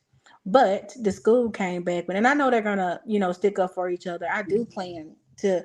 I've been reaching out to several lawyers, but I do plan to, because I can see it, and I know that they can see it, but I know that they're turning a blind eye to it as well here in What Collin County. I have a question real quick. Let's cut you off. I have a question. So was your child suspended for it? You were muffled. Can you repeat it? Was your child suspended for the altercation? Yeah, so they took him to the juvenile detention center. I got him from there that day. They told me that, well, the next day or a few days, actually, I received after I even had the meeting of the DAEP placement is when I received a letter regarding suspension, telling me that he would be suspended. After the So whole was the other child placed in it? Was the child had any? The other child did any criminal charge affect against him? no, Okay, so in my personal opinion, since it was a domestic violence between the two children, I would file a grievance against that because the other child should have been charged for the assault as well. Yeah, because unfortunately they were both at fault. So if the other child wasn't charged, then your child should be regret. They should be like taking it because And that's what I would do. I know Calvin might disagree with me. He might agree with me. I don't know. But if both children were involved in the assault, both in the counter, and both children weren't charged for it, I would severely be violating, asking a lot of questions, because both children should have been charged with the same similar action. Exactly, but they hit me back with self-defense playing basketball. There is no self-defense. Self-defense is the biggest lie that's ever told. There's no such thing. I mean, if you're in an altercation and there's no self-defense, it's, you know, the guidelines of self. It's such a mutual of you know, if your child was assaulted, that's not, and he should have been self-defense if he was protecting himself. So, unfortunately, it was still domestic violence. It was still two assaults against two people. So if the other child wasn't even in self-defense, there should have been some kind of police report saying that this incident took place. And if only your child was begrudged, there's a lot of big issue with that one. All right, guys. So I'm gonna have to shut down pretty soon, but I want to thank the twins for coming on. Anytime I go live, you guys are welcome to come on. I like I having can't hear you. you, Mel. Okay, I'm gonna. He said thank you. You guys are amazing. They can't hear anymore. Say that again. Okay. He said, thank you. You guys are amazing. You guys are very appreciated. You're most welcome anytime you want to on Watching the World 777, because Mel appreciated you guys so much. Wow, you can hear. They can hear you. That's amazing. Thank you guys for coming on. All right, the rest of the show is you and me, buddy. It's smoke time. What are we doing, Mel? So tell me, I haven't been covering Trump at all. You know, I was covering it every day. How is Trump doing with the war? I want to hear your update because I don't know anything. So let's go. So, and you know, I'm a big Trump guy. I'm a big Trump guy. I really am. But there's sometimes I wish my president could just, you know, just shut his mouth. I love the dude. I do, because he's like the best goat ever. But and unfortunately, I think diplomatically, I think that we're at a crossroads when it comes to the war, because there is no Iranian government to actually partake in an actual ceasefire. Because we kind of, you know, we smurf them, right? And we're dealing with the oligarch, you know, and the whole aspect of it. And they don't want peace. They want war with America. So, unfortunately, until we actually stabilize the Iranian government, a new Iranian government, will there be peace? No, there won't be. You know, as much as I love Trump, I can't agree with what he says. So why do we have a ceasefire, but then there's always this back and forth with Israel dropping bombs, and then Trump has to tell both of them to chill out? Same reason, because there's no physical, actual government to say yay or nay. Wow. So do you think a solution is coming soon? You think things are going to bounce back? I think with all the Arab countries agreeing to the Arab Accord to go with Israel and everybody in peace, I think it will drag Iran into it'll basically put everybody against Iran, and they won't have a physical choice anymore because they won't have any more allies in the area. Right. A couple months back, well, it's been 6 or 7 months, when everybody joined the Abraham Accords. And you notice Iran did not join in. It was around the time when I think it was, Saudi Arabia joined and so forth. Yeah. Do you think that was by design? They knew that they were going to go to Iran? Or you think Iran didn't join it? What do you think happened then? I think Iran's a lot like Cuba and a lot of your other more socialist countries. They look for personal dominance. Is how I look at it. Is so because they're run by a military control, but they're actually not run by a government, kind of like Cuba and a few other countries. And so, even with the government charge, they're not in charge. The military is, and so they reflect it to where they think they should be in their empowerment to it. It's like when they attack ships in the Strait of Hormuz, right? It's not the Iranian government doing it. It's actually the Iranian separatist military doing it. Their caliphate, and so that's where we're in a loss. So because they're run by a terrorist organization, caliphate, and we really have no control over that. Even if we do find some negotiation of peace, is it a physical peace? That's the question to be asked. Do you think we're going to end up with boots on the ground? No, because we're such a drone war right now. I don't see us on. I see us on ships. I see us in port areas, but I don't see an actual full military actual. Right. That's what. So a lot of people are looking forward to some of the reports coming down the pipeline. I know on Friday the S&P took a hit, the stock market dipped. It bounced back today quite a bit, 10%. Do you think this is all tied to the war, or you think it's tied to just something different? Well, and this is my personal opinion. So back in October, I know we've had the conversation, but so back in October, we were told, fortunately, that we were going to have a roller coaster for about a 5 to 6 month period, way before the war started. I just particularly think this is just the world trying to figure it out. I don't really see this as a world because in many wars we've had, it's never had this kind of worldwide effect on the markets. So I think it's manipulated, is what I think. I think you have many stocks that are being manipulated right now because of it. That's my personal opinion. It could be proved wrong. Anybody wants to prove me wrong, go ahead. It's my personal opinion. Okay, very good. I wanted to just get an update from you before we check out tonight. So I thank you for I like the way you answer those questions. We'll just have to do some shows where we, talk about this. Tonight it's about Carmelo. So, hey, I'm all right. I'm all for it, Mel. I like hanging out with you. You're a great guy. All right. So my final question of tonight, in the case of Carmelo, what do you think is going to happen at the courthouse? You think it's going to be peaceful, or you think it's just going to be an uproar when the verdict comes through? I think we're going to watch a bunch of hysterical, heretical, freaking crazy people just be unhumane and stupid and not follow with what they won't be civil.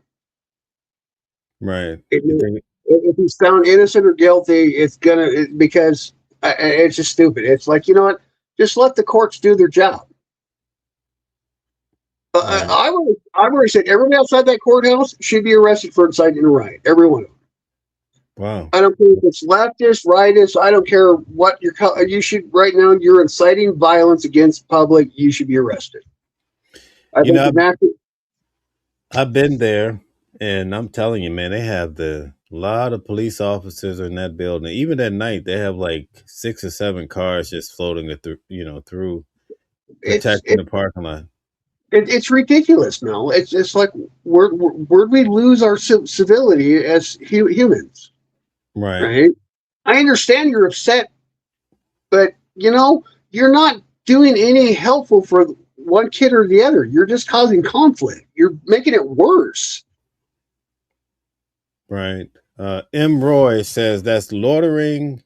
What do you think about that? Then there's no protest there.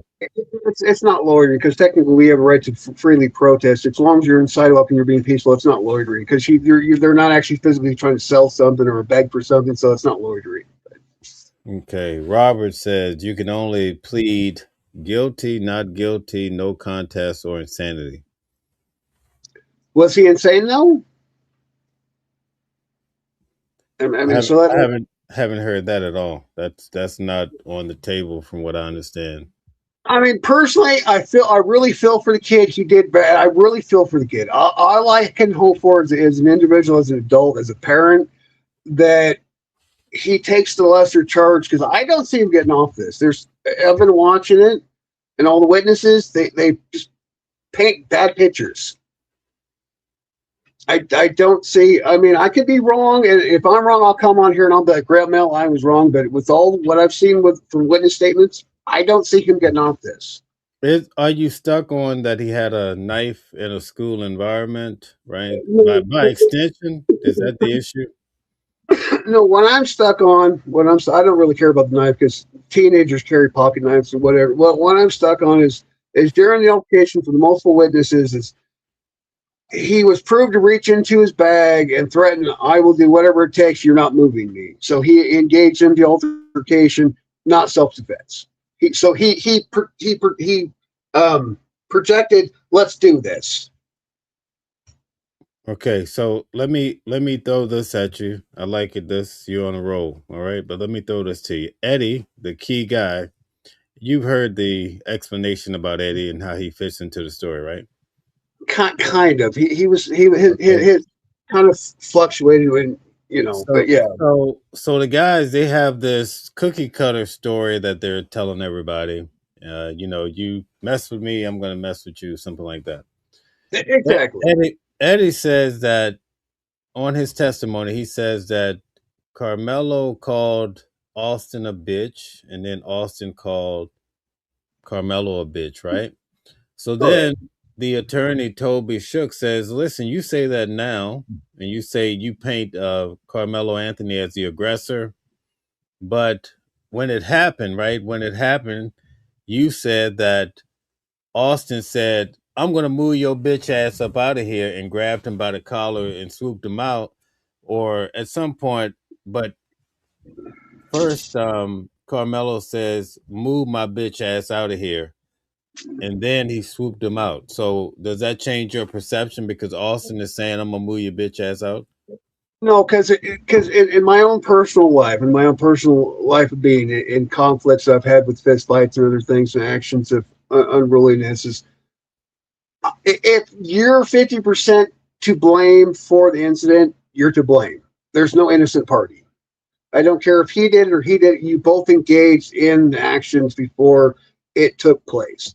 Words to me are irrelevant. The actions are irrelevant. It's the fact that you had two hothead teenagers, testosterone going stupid, and that's where I'm at with that one. To me, I'm not picking sides with anything. I'm looking at two idiot children do dumb things. No, you're entitled to your opinion. That's why I'm asking you. So just I stand mean, on it. that's how I see it, Mel. That's how I see it. Because we were all teenagers. You were a teenager. I was a teenager. Everybody was teenagers. And especially with boys, we're hot-headed morons. I So think so you were stabbed, you were shot, you've been around. You said teenagers are crazy. Um, So, what would be your advice? He's a young black guy, 5'7", 130 pounds. He has some husky guys coming at him. What should have been his best course of action? walked away. Walk away? Walk away. If they would have attacked him when he was walking away, it was self-defense. If he would have left the tent, they would have charged after him. Then he would have been 100% at self-defense. But he didn't walk away. Okay, so you mean walk away before he grabbed him by his collar and was taking him out of Yeah, there? I mean, where the poop talking was happening, Mel. If he just would have said "F it" and just boop, boop, boop, I could call it self-defense. But he engaged in altercation with the other kid. He kept it going. You know how teen boys do. Blip, blip, blip, blip. I don't see self-defense in this. Some people are saying he should have called the coach. What do you think about that? I think he should have walked away because they already proved that there was no coach present within any distance of for protection. He should have walked away. He should Okay. have said he should have just flipped the guy off and left the tent. That's just my perspective, my opinion.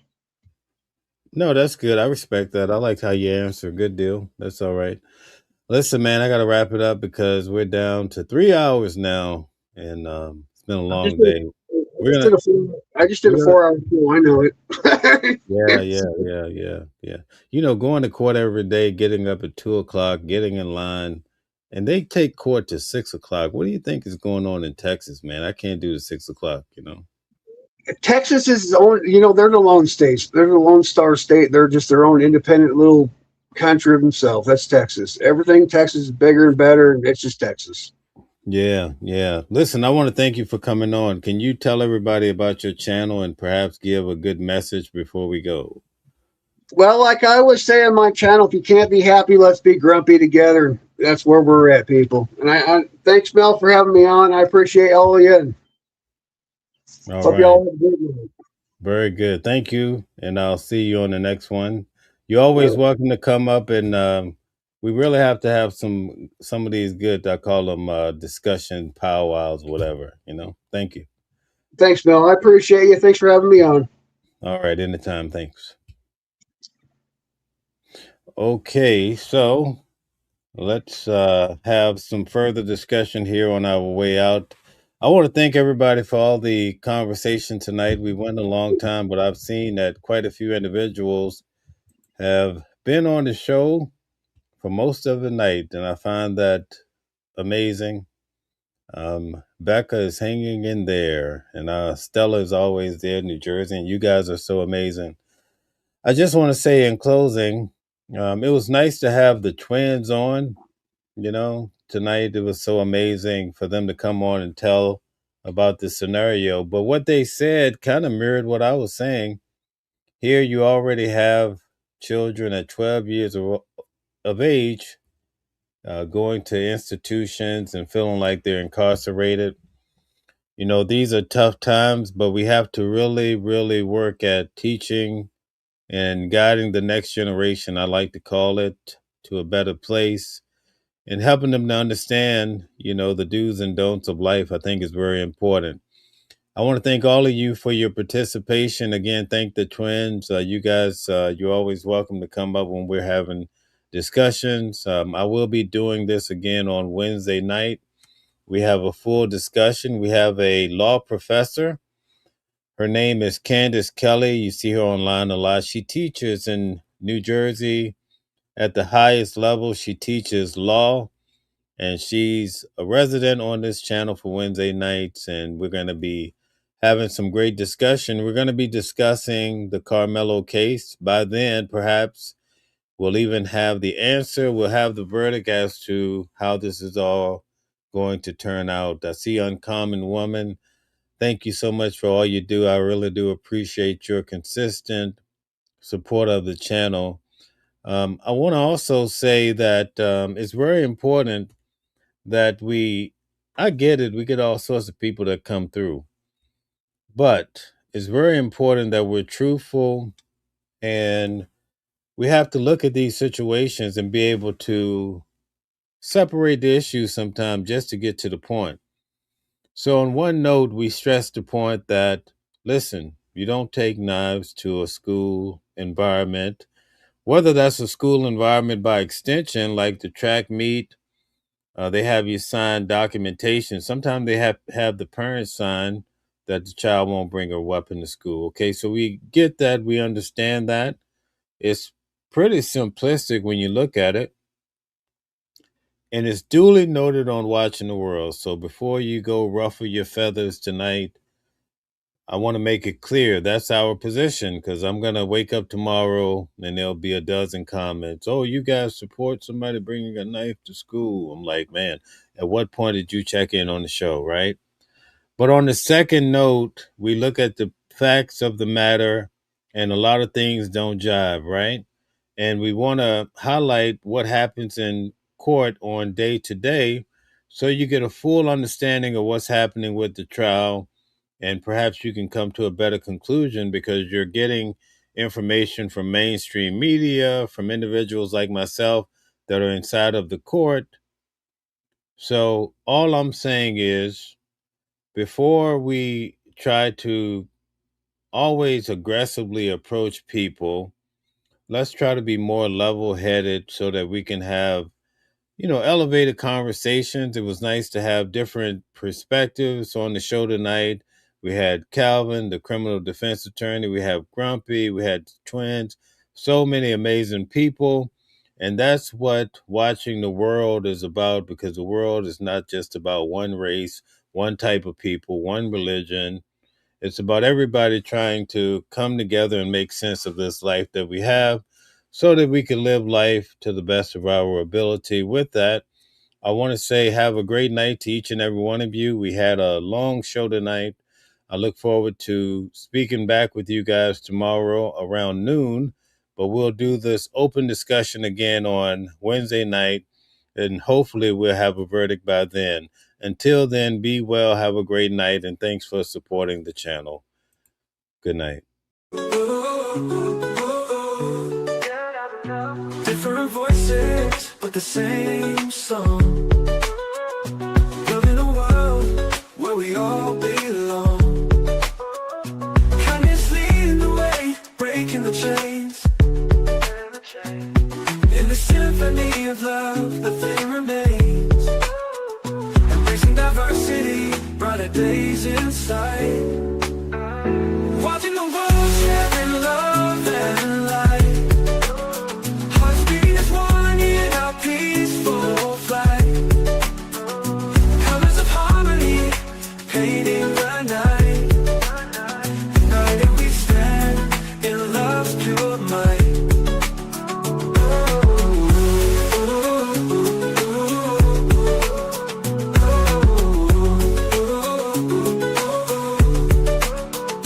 Watching the world sharing love and light. Hearts beating as one in our peaceful flight. The colors of harmony, painting the night. United we stand in love's pure might.